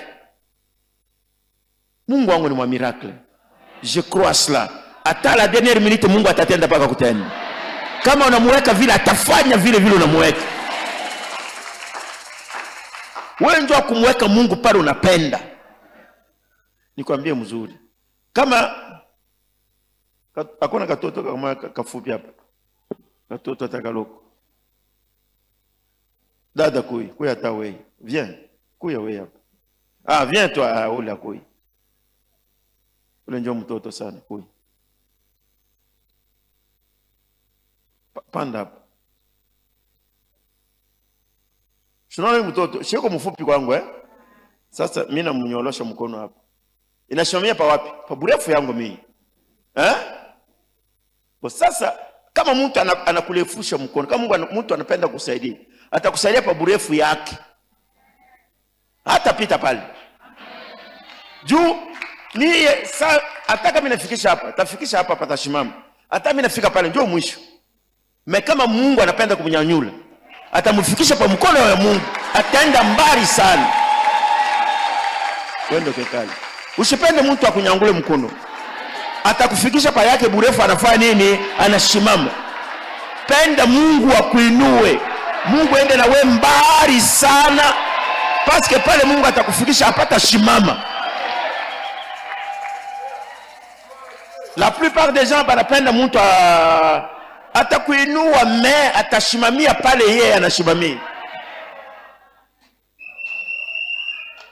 Hata pita. Hata ni mrefu yake pale ndio pale ukashimamia hapo. Kama ni Mungu hata kufikisha mbali. Ndio maana mimi nakwambia wewe uko na dependre na Mungu. Mungu atakufikisha pale unamuweka. Ukamwona Mungu hapa sema ni wa munene sana, atakuwa munene sana. Mungu na miracle atafanya miracle. Ça ce sont les non-dits. Mungu bote ba serviteur de Dieu, mtu serviteur alimfikisha Mungu pale yeye alimweka. Kama wewe unamwona Mungu ana uwezo ya kukutendea, uwezo kufanyisha binene, mimi nakwambia sasa itakuwa problem. Kama Mungu alisha kudeklare hata mbushi ya serviteur de Dieu, ule uko namfaire confiance, crois itafanika. Sema amen. Biote muko nasoma biote abina. Lorsque Dieu dit que banamuuliza sema nani pourquoi tu leur dis en parabole? Anasema mimi naambia en parabole Dieu hata mimi naambia hata shikia. Mais wewe Mungu alikufanyia ile neema ya kushikia bintu binene. Ce n'est pas tout le monde qui peut comprendre la Bible de la même manière. Hata kuyakako. Wakati uko unajua unapenda Mungu akutendee, umweke Mungu nafasi ya juu sana. Huyo asema Mungu ataba na kutupa mumai, kama Mungu anasema hautakufa. Na Mungu atatenda kile wewe unakuwa. Sema amen. Uko na malari isikuangaisha parce que Mungu anafufulaka na benye kufa. Ataba anakuambia jiataro kwambia sema mimi na kwangu. Mimi nimpatia example ya David. David anamuendre roi. Samuel c'était un grand prophète. Bantu yote banaweza ni mtumishi wa nani? Wa Mungu. Mais comment se fait-il que barisha kumpakana mafuta ya kisultani ulia kwenda mu palais royal anarudia wapi? Mupori. Wewe uko paka wono depuis bali niomba yake. Afu kama na yeye Mungu alikurudisha mbele mupori. Juu ya wewe kusoma tena. Maombi mimi nishakukombea. Afu kama urudia mbele mupori ukapata leson nyingine. Uko pressé juu nini? David arudia mupori. Anaanza kusoma tena. Anasoma sikushike hata mwana mchambula Mungu. Na vile anaanza vita na Saul. Nibambia hapa ni uwi hapa nifanye hivi. Akusema hii nyama mafuta ilikuwa ni ya mikoshi ni ya nini? Kuko watu wengine hata banamuombea hivi kama binti inamkomplike hii haina maombi ni mikoshi walinipakana tu. Depuis mimi kwa shayu hata Mungu maisha yangu ilikuwa iko tu bien. Wakati mimi naamini tu mkanisa ndio mambo ba mwishi kuningiriria hapa. No, aba kuambia sema kama unaamini Mungu maproblemu inaisha. Afu kama ni leçon. We bakia fidèle. Utona Mungu ila atatenda. Ba Abraham tunabaona, ba Joseph tunabaona, ba David, ba le bantu yote, bali pata, bali baenda mule. Ça ce sont les noms. Hii évangile tuko nayo hapa sasa ya marketing. Wewe Mungu atakubariki, Mungu atafanya. Mais on ne veut pas enseigner Mungu atakubariki je. C'est pas un jeu, ni wewe kubakia na imani ndani ya Yesu. Ni wewe kuichika sema Mungu ateshuka kashuka hata moyo. Et accepter aussi d'autres choses qui vous arrivent. Pour que, parce que, dans toutes les manières, vous allez apprendre comment Dieu agit. Je vous ai dit que le diable n'est pas complice à Mungu. Haina sema anatumika na Mungu beko anachikizaza uende kufanya uende kaibe uende kufanya. Non, non. Kile tunajua ni kusema le diable ni adversaire, comme je vous ai dit, Satan jina yake ni adversaire, jina yake ni opposant, jina yake ni ile yote. Mais wakati yeye anapenda kuagir bibaya ndio banamutwika kwa Mungu, asema wewe byako ya kufanya mpaka bibaya juu ulisha kutomboka. Maintenant hata Mungu kama anapenda kutenda anaweza kumuutiliser shetani. Maana sema beko ba complice. Non, non. Et puis beko ba ego ou bien beko ba shetani yeye anapenda. Juu mtu bali sema sikuma mtu kwa ananiambia kama wewe mtaenda kwa Mungu muende wapi? Sisi tutaenda mbele kwa shetani. Tule kwa shetani tutapata balombo makiari, muziki yote ya mzuri tuko nayo kule, bale bote tunaanza kufanya bale bote tutaanza kuishi na shi kule kule. Mwende kwa Mungu. Donc anaona Mungu sana shetani beko mu niveau moyo. Si tuende kwa Mungu yende kwa shetani. Ora bina vile. Shetani ni kiumbe. Sema amen. Ana Mungu. Shetani ana na dernier mot maisha yako. Wewe umupe hiyo. Oui.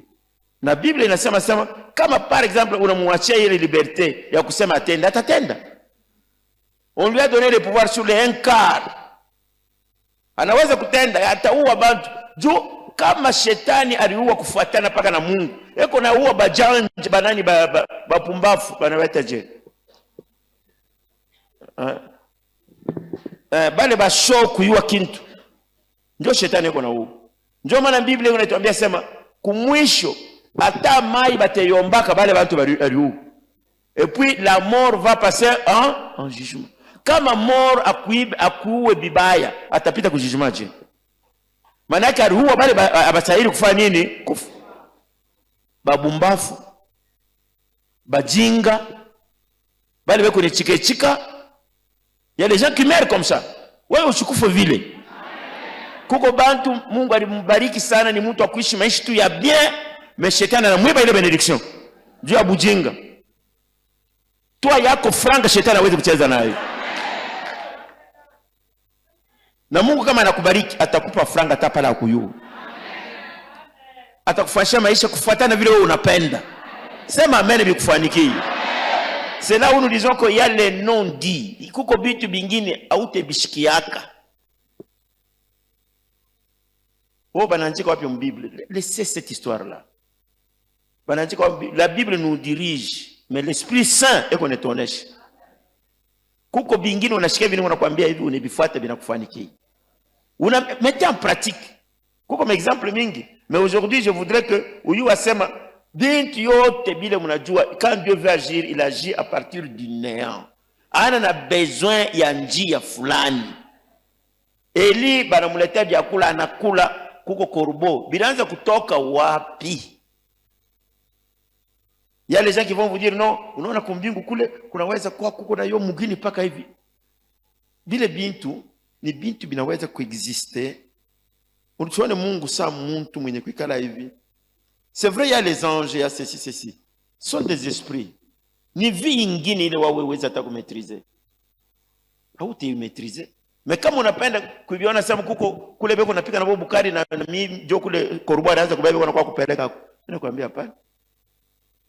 Kunaweza kwa korbo moya peut-être un ange. Ule papa mimi nasemaka ule mtumishi wa Mungu alikuwa Mtumishi wa Mungu wa kweli tu anatumikia Mungu na kabato yake. Anafika mpori kabato kana bloke.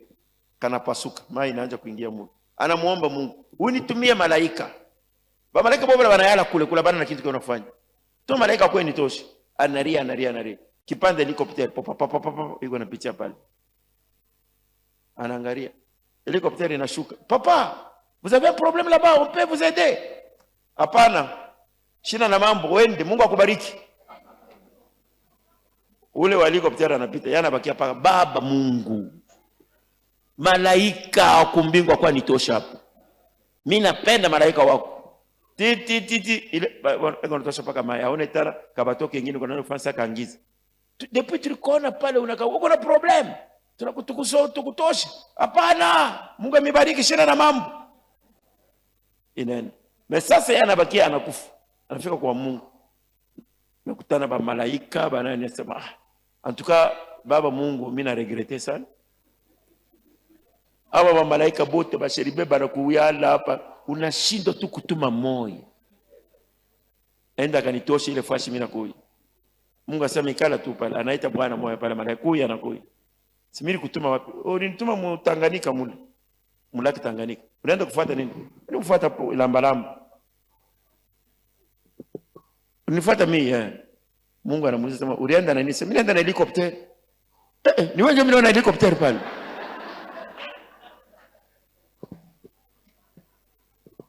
Donc ile bintu ya Mungu kuko les choses bitu binene bina dependre na imani yako.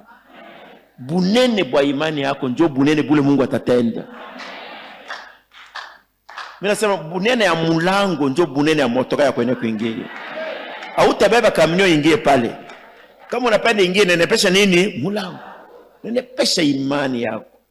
Ce monsieur là il est mort, Mungu anasema anaita ule wabato. Sasa mimi na mimi nilienda. Donc le vrai dire c'est quoi? Dieu peut créer un avion hapa. Na unaingia mwile avion unaenda. Non, hautashikia. Misha kuuliza bantu, unaambia mbele. Est-ce que hapa huko hapa unaweza kujiretrouver tout de suite là huko Kishasa? Papa. Le shibuloji tena ile. Donc anaitika sema buloji inaweza kufanika, mais kwa Mungu habitafanika. Est-ce qu'on a que retrouver hapa kwa Bulai? Ile sijue imani ya nguvu ile. Peut-être moi balozi papa ya Mungu hapana. Donc wakati anachika vile maana yake afu shibu tutambukaka point ya kukachika na Kalombo ule. Tutambukaka je. Point ina hapo tunatrouver tuko ile ngambo ya kule. Pengine mimi naambia nasema hatuwezi kufanika. Tunatoka ukipusha chuo tulikuwa na motoka mnani. Mimi ndio nilikuwa kuvona. Nashtuka a 0 metre. Huko bantu unaona ile mamakala banafungaka inakuwa banafanya inakuwa sasa kimotoka na hiyo. Mshakuona ile manja bushiku hapo. Anaweka tu kukinga makala anaweka mifuko kama ni ngapi. Yeye mwenyewe hautamwona hata kumuona. Epo kuna makala akukwe kinya kuonesha hii manani ma reflecteur. Nashtuka hapa 0 metre. Mungu. Vile tulipita na vile tulitambuka mishi kujuu. Atukumukonge, atukufanye nini? Tunatoka tuko ile ngambo tuko napita. Eli anamwambia Ruakab. Anasema wakati anaomba anasema mimi nasikia harufu nasikia sauti ya nani munguruma ya nini ya mvula. Uende utalobana. Meyana bakiana na motoka ule wa motoka ningia munani shara nende. Anaenda kumkutana ile kule kumgine. Dieu ne change pas. Il est le même hier, aujourd'hui et éternellement. Ça c'est imani yako kama iko na malimite. Mungu atatenda. Wewe pita mbele umwambie Mungu leo asema unitoshe mbele niveau niko. Nikone nikushikie Mungu yako. Mungu anaweza kutembesha pamai. Mungu anaweza kupatia franga hata mfamilia kwa kwake riche. La richesse peut commencer par toi. Donc si vous comprenez Dieu mouille dimension, il y a kusema, il dit tout est possible à celui qui croit. Ukechika ile utafika mwile niveau. Utayenga nyumba ila baya yengaka mfamilia yenu. Utafanya kitu kile abakuwazaka sasa utakifanya. Na hii enseignement, tu as fait l'alliance avec Dieu. Dieu ne marche pas avec les gens qui n'ont pas son alliance. Ni wewe wakati unaungana na Mungu mnakuwa bawili. Ule Mungu atakufanyisha vyote bile uko na reference ndani ya kichwa yako. Dieu va faire. Sema amen. Amen. Nani anachika sasa Mungu anaweza kushanje maisha yake?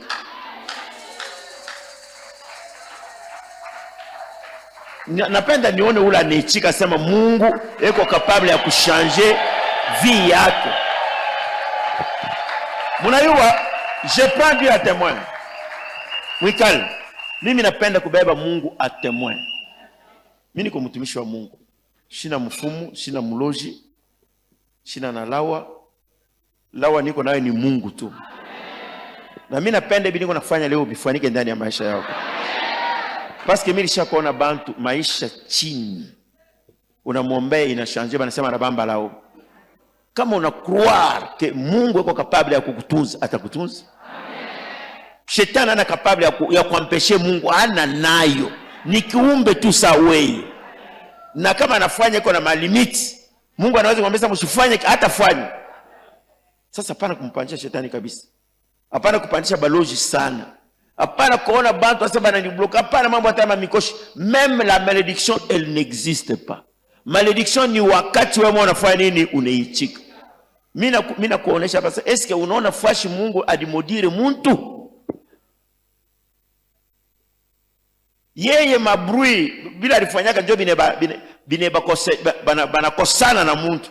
Mais Jésus est venu pour la réconciliation. Mungu hawezi kumodire muntu. Il dit créons l'homme à notre image. S'il maudit l'homme, c'est qu'il se maudit lui-même. Ndio vile batu abapende ndio kushikia. Et puis je vous ai dit que Mungu c'est lui qui a créé toutes choses.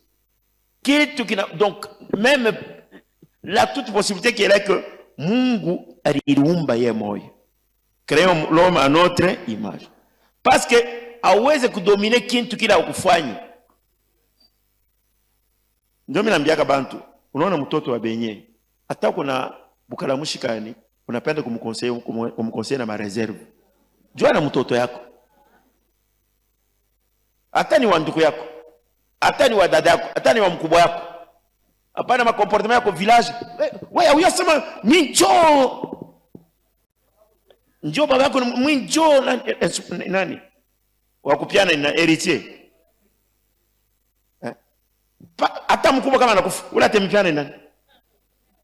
Unamwambia vile, yeye anasema kumbe unatafuta kuwa papa.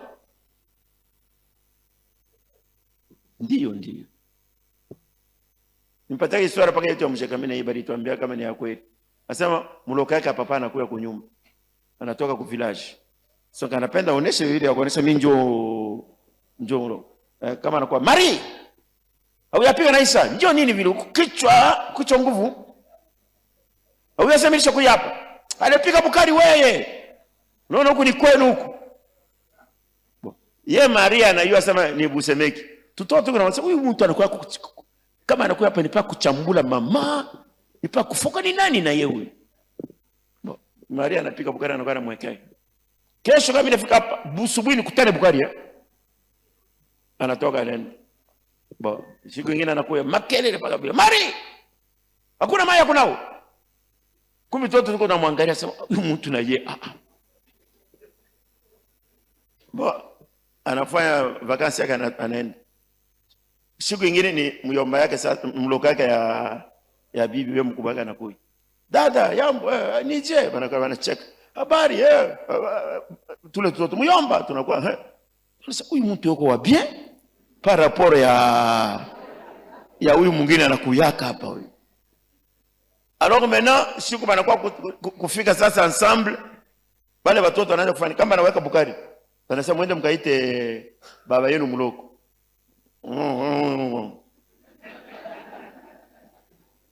Aba mwambie kitu hayo asema ni bukari ndio banamuichi. Anabakia hapa. Wanaenda kwa myomba bukari, baba bukari ubeko anakuita bukari. Myomba anakuwa anadame. Un jour, 2 jours. Banaona ule anaanza kukonda nini? Baba yake anakuja, baba yao anakuja. No, hii mashikote, baba nipaka tena bukari. Banamuuliza bibi, sema hapana. Mimi naweka bukari tu mimi nebaita. Baneta batoto, tunamuitaka na katalaka.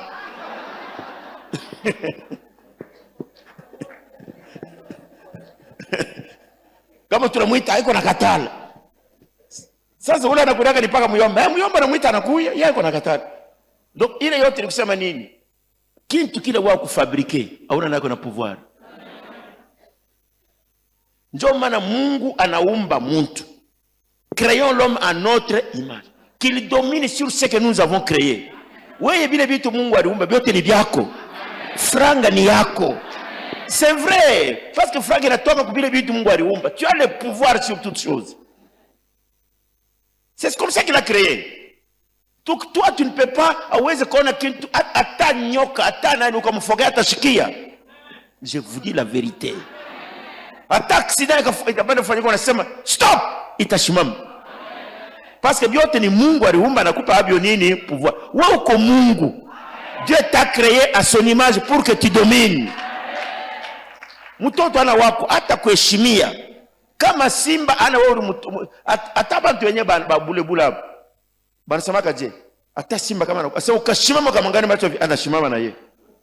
Kama unaanza mbio njoo na asema ukashimama tu na hata nyama wa hata nyoka ukashimama paka bana kuangalia macho yako c'est un message. Utaona anashimama anarudi. Hata imbu. Parce que tu as le pouvoir. Mais tu ne veux ule ndio mtu wa bulebule mais wewe mwenye kuwa na Mungu uko ni shweje. Tu ne prends pas l'autorité. Tu ne prends pas l'autorité sur binti yote. Soko pa kwenda ni paka kulialia. Kama batauza kama Mungu wangu. Tusaidie kwa Mungu. Kama bataniuza leo kama batauza. Donc tu ne connais pas ta place. Na vile utarudia abatakuuza. Mais kama unaenda ataba kuuza leo ni sababu batauza tu, batauza paka kuuza. Hata bushiku banaweza wanakuuza wapi? Sema amen. Sema amen. Je vais terminer par un petit témoignage tupite kwa magazi ngine. Mama mmoja mu quartier huko alikuwa akatunamwombea. Mimi nishakumpatia ile témoignage.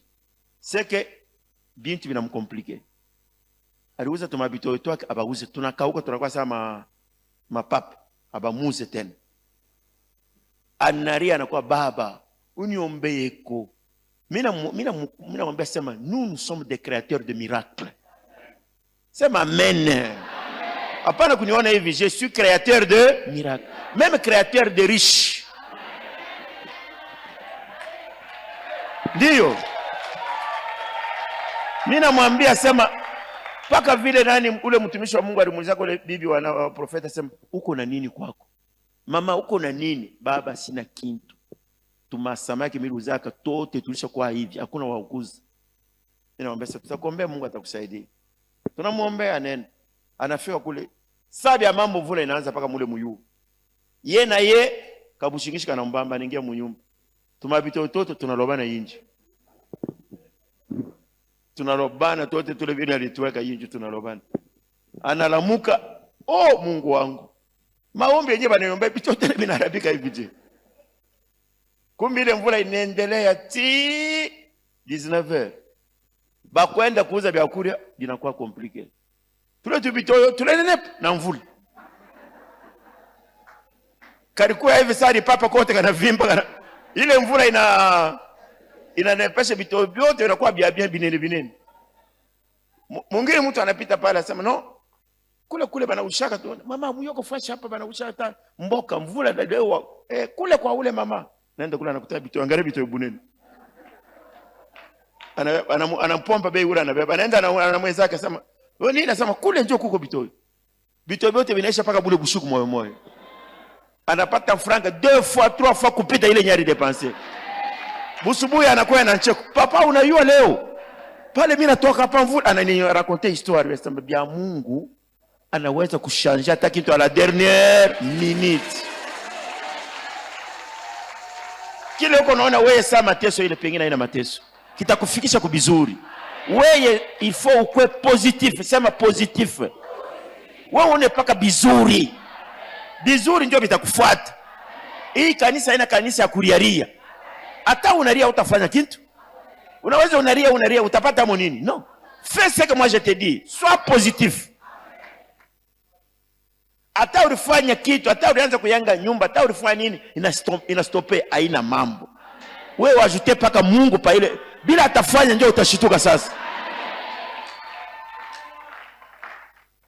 Sema amen. Leo tunasema Mungu anafanyaka a partir du dîner. Usimsaidie. Ushangalie no kama mimi somaka hakuna mambo ya kusoma hapo. Usiseme kama mimi andaka ile mwaka. Hii mwaka ile njoo yenyewe yako. Usiseme kama mimi zalaka ile wakati haina vile hapo utazala njoo pale pale lazima yako. Kama bali ni waka zamani haina kwa zamani hapa watakuwa hapa njoo yako ndoa ile. Kama mimi voyage hiki tafanika hapa njoo kile kyako. Toutes choses concourent au bien de ceux qui aiment Dieu. Pengine ungevoyager ile wakati binaenda compliqué. Mungu alikuchunga uvoyager wakati kuna kwa vizuri.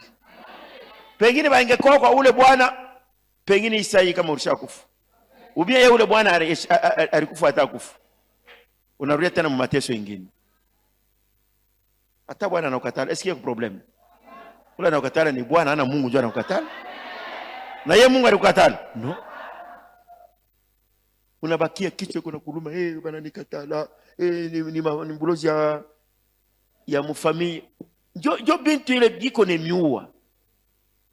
Bulozi ya mfamilia, bulozi ya hivi na hivi. No, mimi naona malien de famille. Ile ni mafundisho bongo ile.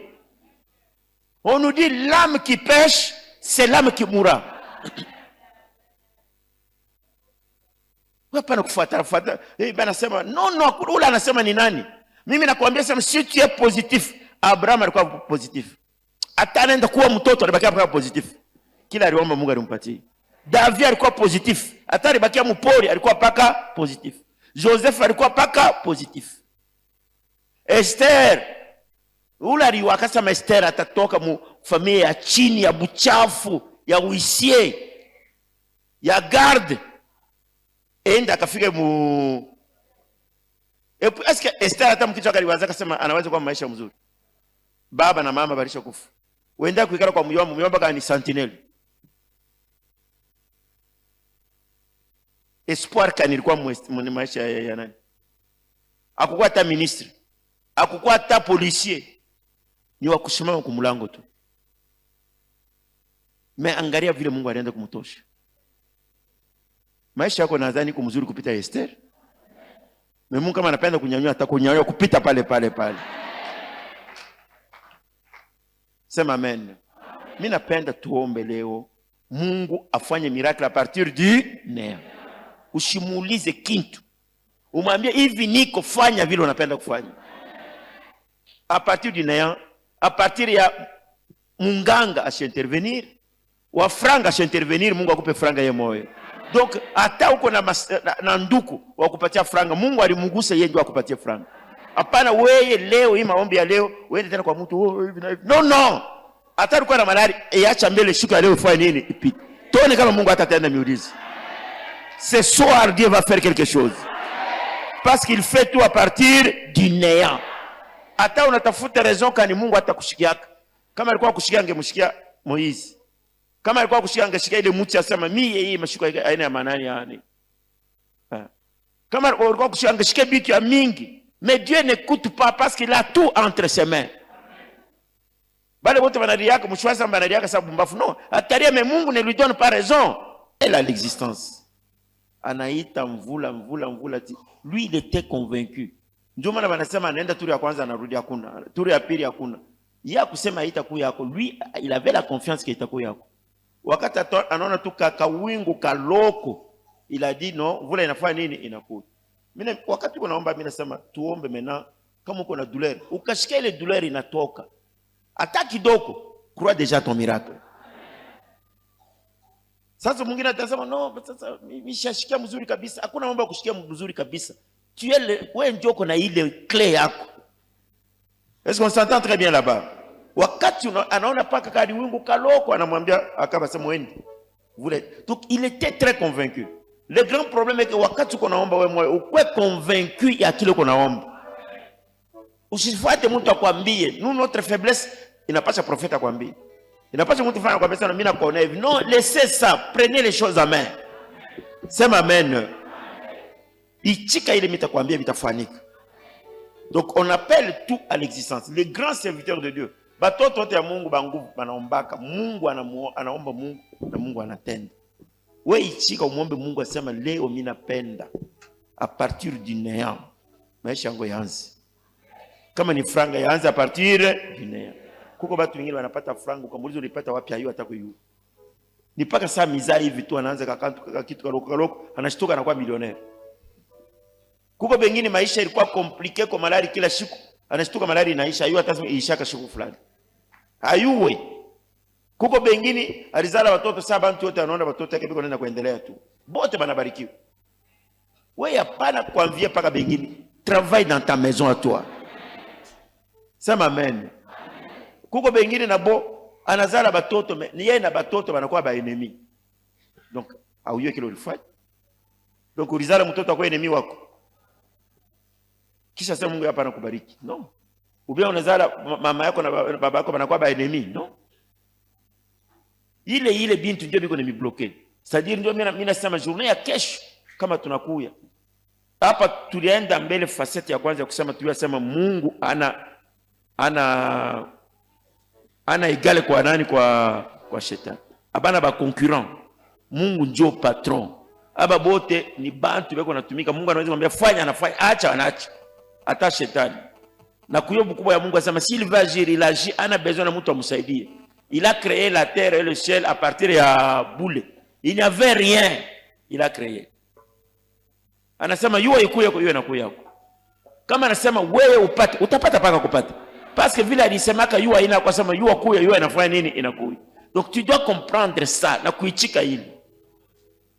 Maintenant, kesho par exemple, Dieu va nous aider nikwambie ile maproblème ngine kuna fika pengine est-ce kana wewe moyo huko à la base. Base ya kwanza ni ignorance, base ya pili ni bale bantu uko nabo aux alentours bana kuingisha bintu bya shobi ya kweli maunetika sana bya kweli. Base ya tatu pengine ni nzambi, uko na nzambi fulani juu Mungu ashikake batenda nzambi. Inapaswa na wewe bile bintu tatu. C'est toi-même peut-être par l'ignorance au hiyo kweli. Parce que kama huyo Mungu hatakupa. Ndio maana Mungu anaformaka bantu mbele ya kumpatia. Paka huyo information ndio anakupatia. Hata kupatia bure hivi. Tu dois comprendre Mungu ni nani, Mungu mimi niko nani. Wewe uko saa dikalashi. Tu peux attirer tout. Ma bénédiction tu unaweza unaipata. Ça tu peux le savoir. Magonjwa yako hata kama Yesu alifufula benye kufu. Paka wewe mzima atakosa kufufula. Ça, mais alors maintenant kama ni bile uko nashikia. Nisha kwambia watoto mingi hapa. Niko na matemoyaji mbaya surtout ya bagarson na bafii. Unaacha ule Mungu anafuata naye mafundisho pamoja mkanisa. Unaenda kwa maeglize nyingine hapa. Ukakuwa na bwana wa maeglize nyingine apata kuichikia naye. Ukakuwa na bibi wa maeglize nyingine apata kuichikia naye. Moi je pense comment ça leur donner raison. Hein? Ils m'ont pas raison. Kwa uole kwa ule mko na naye mafundisho hii moja. Et puis je suis aussi contre ba pasteur bengine ba mama bengine bakubwa. Ba fimi beko na niambia papa, utaona pasteur ou bien mama mwa mkubwa. Fille wa 18 ans unaanza kumuuliza ba yako, uko na buloji. Mwacha asome masomo no? Ule mnyari kuweka sema ukwe commissionnaire wa ba fini nani?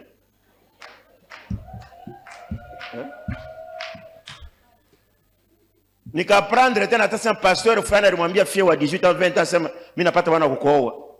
Mitakushimamisha huko nikamatisha hayo. Non, je vous dis la vérité. Yuwa kile unafanya, hapana batoto ya mtu wa 18 ans 19 ans, nani alikutumba kwa missionnaire? Ou bien maman moi, il y a des enfants qui m'ont dit ça, une fille de 18 ans 20 ans. Oh, fulani yako napenda kwao. Ule alikutumba kwa missionnaire nani? Bale bote balienda ba mingi tuliwa vile bote walisha kubarudisha. Mangudo inakufa. Kama nakupatia sio uende kale naye kwako tena kale naye.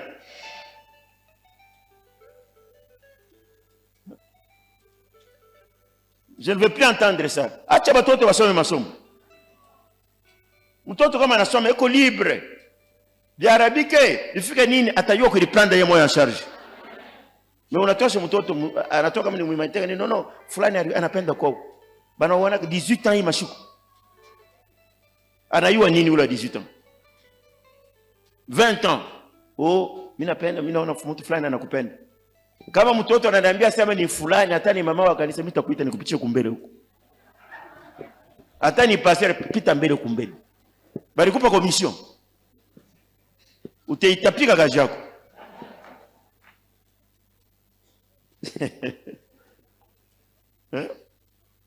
Mwache vile. Tunapenda batoto alishakuwa na akili. Bamoe kwa Bwana ule beko naomba naye fuashi hii moyo. Batekana mafundisho ya normal. Na batasikilizana. Mariage haina presse. Ni kutulizana kwa niko naenda wapi. Alors voilà pourquoi tutaomba hapa mtu na mtu amwambie Mungu unifikishe muila hatua. Tosha buchafu mkichwa kwa unasema il y a des choses compliquées, il yote biko facile avec Dieu. Dieu anaweza kukutosha mumayani anakupandisha. Ni wenjo umwacheni liberté Mungu atende. Tushimame.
Tutaomba Mungu a créé franc à partir du néant.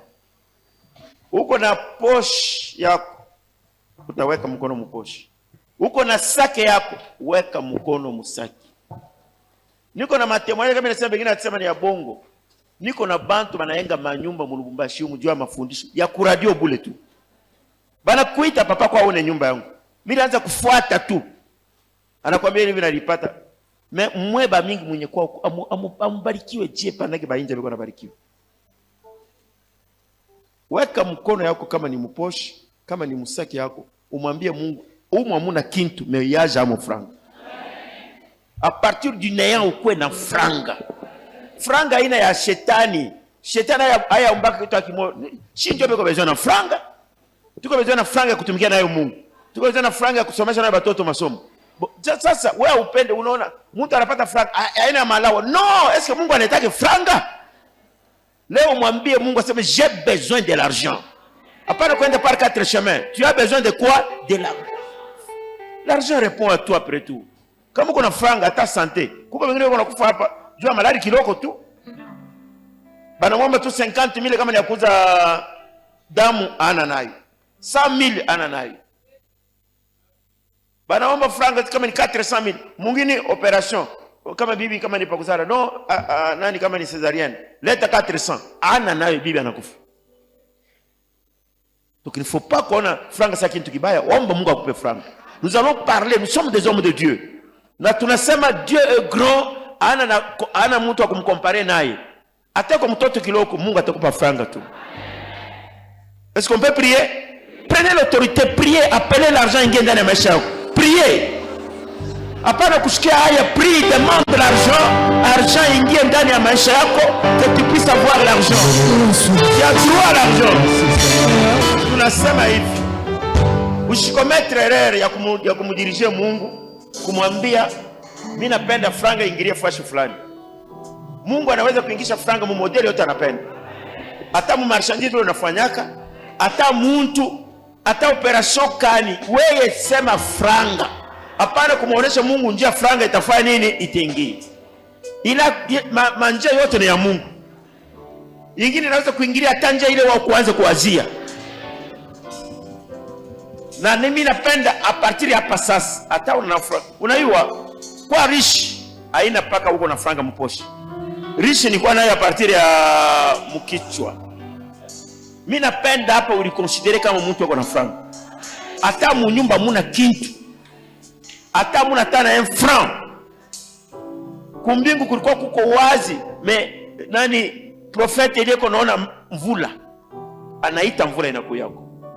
Donc toi tu ne peux pas regarder shina kintu teipatia wapi, shina nyumba, shina kinga, shina na mtu hivi, franga yenyewe itatoka wapi Mungu wangu? Huko Mungu tu wewe unaiyo kule itatoka. Hapana, wewe crois seulement que j'aurai l'argent. Est-ce que franga hawezi kuanguka huko mbingu? Hawezi kuanguka. Hawezi kuanguka. Afu wale wa malaika ba korobo walileta vyakula walivitosha wapi? Ule nyama alitoka kwa Abraham, alitoka wapi? Ile mai ilitoka, ile miracle ilikuwa paka ya ile wakati hawezi kufanyika hapa sasa. Dieu est le même hier, aujourd'hui, éternellement. Wewe usimfrene Mungu, usimbloke Mungu, usimuonesha sema kila ataweza. Mungu ataweza vyote. Kama uko na problem hata makazi, ile ni problem mais Mungu yuko kwako tu. Mimi napenda uombe tena Mungu, mwambie sema j'ai besoin de l'argent. Niko besoin na franga. Wewe unajua kule inaweza kutoka. Mimi napenda nione franga, niishi mzuri, nienge nyumba, nitoke Mungu locataire, nimonte societe yangu, nikuwe na manyotoka ya mingi. Omba vitu binene. Omba vitu ni unapenda kufanya. Au nom de Jésus.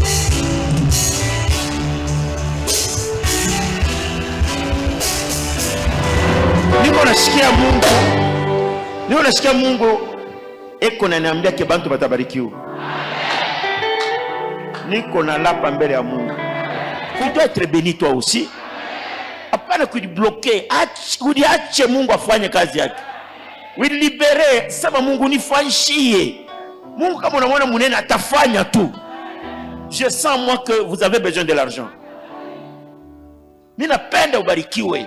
Franga shinji tuko na iomba itadi soumettre. Jana tuliona badileta ule dada pale benye kumlarisha pale chini. Wakati nilikuwa tunamwombea, amkumwona anatembea hapo. Ule alivunjika mtoto wa pale, alivunjika mbavu yote tusa. Ule alikuwa naye anakufa pale. Tulimwombea anashikia mzuri. Ule frère alikuwa na mkono wa kuvimba hapa, shilishuka. Ile miracle yote. Mungu atatenda paka ile franga kosa utenda. Atapa kama nikauliza bale balikuwa jana bote warudi hapa, shima dula ririsha. Leo mshipende kuombea magonjwa, napenda upate franga. Magonjwa shi tutayombea après. Sema amen. Mimi napenda mbele upate franga. Juu kama uko na franga utafanya vitu vingine binene. Haiko vile. Umwambie tena Mungu asema mimi ni franga leo. Sasa vile tuko na nom dit. Franga ni ya Mungu, ya Mungu. Mungu anasema l'or et l'argent m'appartiennent. Ni vya Mungu. Tutakuwa na boka kuomba franga jana. Batoto kuria problème, kuvala problème, yote inakuwa problème. Kisha na wewe maombi kila siku. No. Unapaswa na wewe unabarikiwa. Mtu kama anakuona anasema huyu anaombaka Mungu wa kweli. Priez au nom de Jésus, demandez l'argent. Demandez que Dieu vous donne l'argent. Unifuate, nikupatie secret ya kupata franga. Peut-être avec l'aide de Dieu tutaendelesha kesho. Wakati unapenda kupata franga, esprit ya kwanza wewe kutosha mkicho yako ni esprit ya ile tunaita ya pauvreté ou bien ya unaona mtu yuko naona binti yote sabi na mpita. Kuko bantu yuko modea vile no? Anaona binti yote saa hataweza. Ataona mtu na kitu kizuri bali ndio tulikuwa kupeleka. Unaliona saa una wa lazima. Ile esprit ni esprit de blocage, ni ya mapepo. Wewe ulione saa bantu yote. Jua kuna mtu alimzalaka na franga anako. Kuko wengine walipata kubutoto, wengine walipata kubuze, wengine walipata, mtu yote anaweza kupata franga. Wewe tosha mbele ile esprit ya kuiona saa hauna na lazima. Ya kuiona saa mimi nizaliko mfamilia pauvre, ile kitu ulikombanisha utoshe ile esprit ya kusema moi niko saa bantu yote. Na mimi naweza kutembelea mmotoka. Na mimi naweza kuyenga nyumba mzuri. Hapana, papa, nipata kataka chambre kamoya. Wewe sasa njoo unamdimiliwe sasa nani? Mungu. Omba binene toka mwesprit ya tuloko. Mungu atakupa paka vile uko naomba tuloko tuli. Unaomba binene anakupa na yeye paka binene. Alors efface la médiocrité. Tosha ile. Mwambie Mungu unitoshe mwile esprit ya chini. Napenda nikuulize tu question moja. Ile pengine itakujene, nianzie hata kwa president. Est-ce que tuanze kwa baba wawili baba sasa taka nani president Joseph Kabila ou bien baba yake ou bien bale ataba Mobutu. Ule alikuwa mtoto, pale alikuwa mtoto alisema itakuwa president ni nani? Non, disons-nous les choses telles qu'elles sont. Kuko la riwaka. Est-ce que yeye ata muzee, ata nani, ata mwenye kasavubu, ata Mobutu akucheze mkaputulu, akucheze mubulongo, akwende kwa masomo mengine walikuwa wanapiga mankonyi kule kule? Unaona, wewe hapana kuilishusha, hapana kuilishusha. Unajua sema Mungu anaweza a partir ya leo kushanje maisha yako. Hapana kuona sasa kuko mtu uko super kukupita, anako. Tu peux devenir grand. Na ukafuata bale bantu wote, mimi nimeambia sema bale bantu walikuwa na temps ya kusikia Mungu. Ndio maana tuliweka prière matinale, matinee nani ile masaa ile. Hapa leo tunaomba magharibi, ndio kusema tuko na kitu tutapenda kuua. Kesho tena tuko magharibi même. Niko na sentir à moi que Dieu veut libérer l'argent. Ndio Mungu anasumbuliaka na mimi. Ndio maana mimi nakwambia wewe crée l'argent. Ulione saa mtu alishakubarikiwa. Hata una nayo itakuya tu. Juu wakati unafungula mlango ndio inafanya nini? Inaingia. Wewe fungula mlango wa franga unasema moi je dois être béni matériellement. Kule itatokea mishijue. Sitakulanda. Mais mimi na yose mtaipata pa kuipata tu. Alors maintenant kama unafanya vile unatosha esprit de médiocrité. Ile ndio kutosha kabisa. Ya kuiona unapenda watu kushikilia buluma ya kuomba, utakuwa mendiant, utakuwa mendiant, utaanza kuomba, uterishushe heshima. Na shetani mwenyewe atakonea. Wewe sema mitapata. Modele utapata ndio mishijue, mais j'ai cette pleine conviction kufuatana vile niko nashika sasa utabarikiwa pa kubarikiwa. Utabarikiwa. Utabarikiwa. Donc ennemi wa kwanza Mungu ananiambia ni mediocrité. Juu bantu mkati yetu hata vile niko nasema Mungu wangu nisaidie ko. Mateso inapita. Mimi sikwambia mambo ya mateso hapa. Hapana kuomba mateso. Wewe uko naomba le passé. Dieu n'est pas dans le passé. Moi je te parle ce que tu dois être demain. Sasa wewe unaniambia sema papa hivi unasema leo sema toto jana balilala na jana. Donc tu es toujours lié kwa ile mambo ya jana. Jana tukukulie. Hivi na hivi. Bon, mishiyue nitapata wapi na maproblema yuko mingi. Ile maproblema njoo ile kesho unajua vile itakuya. Tosha mbele ile mediocrité. Tosha mbele njala ya jana, tosha mbele vile vya busubuhi. Angalia kile Mungu atakufanyisha hapa sasa. Prie au nom de Jésus, demande l'argent, demande les projets, demande d'autres choses que Dieu puisse te donner. Omba Mungu akusaidie. Demande que Dieu te donne ce que tu cherches. Oublie le passé. Oublie les petites choses.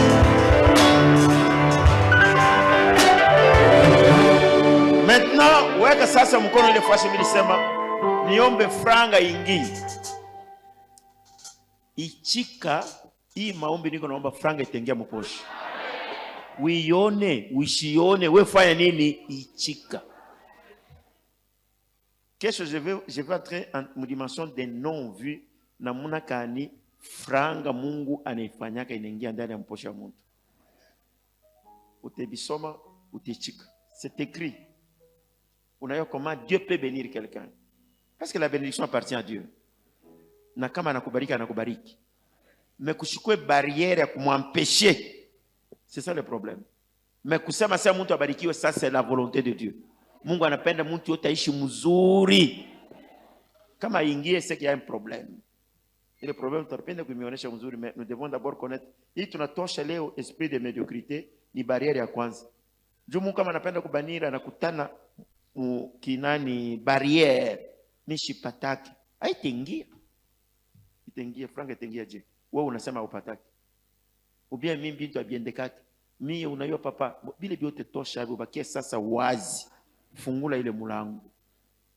Lazaro kama bakutoshe riibwe angetoka. Unajua vile Yesu anasema mutoshe nini? Et pourtant alitoka d'une manière miraculeuse. Mais ripasha boba toshe mbele ribu. Pala alitoka bali alikuwa tu nje, anatoka deja nje. Atukumuone pala anaanza kukalaba. No, tunashtuke kwa nje. Mais libwe ile barrière ingemwempeshe. Juu barrière ni roho yako. Nous allons apprendre ça, c'est les noms dits. Bantu wako nangaika bule njia ya kupata franga iko hapo. Guérison iko hapo, ndoa iko hapo, byote biko. Ni wewe mmoja uko responsable. ou hapa mimi nakuombea useme hata unakosa kitu useme j'ai vu l'argent entrer dans mon sac, dans ma poche. Dieu bali yombea. Itakatara je. Yo itashika ile itasema. Itakatara kuingia je. Au moins ufungie mlango. Éternel notre Dieu. J'ordonne à l'argent de descendre, d'entrer dans les poches de tes enfants, d'entrer dans les sacs de tes enfants. Que tes enfants dominent l'argent. Tu as créé ça pour nous. Tu as dit l'or et l'argent t'appartiennent. Seigneur, la richesse vient de toi. La bonté vient de toi. La paix vient de toi. Nous avons d'autres petits problèmes qui sont liés au problème d'argent. Et nous voudrons que cela se normalise, s'arrange, qu'il y ait la paix dans la vie de tes enfants. Que ceux qui sont en train de faire le commerce, qu'ils évoluent, qu'ils prospèrent, que leurs affaires marchent très bien. Que ceux qui sont au travail, que leur travail soit stable, qu'ils puissent avoir des promotions, qu'ils puissent avoir une vie stable, que les choses marchent correctement. Que ceux qui ont des projets, que leurs projets réussissent. Construisez des maisons. Construisez des grandes maisons. Des entreprises. Faites des choses qui peuvent étonner le monde. J'ordonne qu'il en soit ainsi. Même si votre argent a été bloqué quelque part, à partir de maintenant, que cet argent soit libéré. Vous avez un projet, ne craignez plus rien. Ça va se réaliser. Vous avez un plan, allez de l'avant. Tous ceux qui concernent l'argent, recevez l'argent aujourd'hui. J'ordonne en tant que serviteur de Dieu. Dieu a dit bénissez-les. Donnez-leur à manger. Guérissez-les. C'est ainsi que je le déclare. Que vous êtes guéris. Vous êtes bénis. Vous avez l'argent. Vous allez trouver de l'emploi. Même là où on n'engage pas, vous pouvez trouver de l'emploi. Qu'il en soit ainsi au nom de Jésus.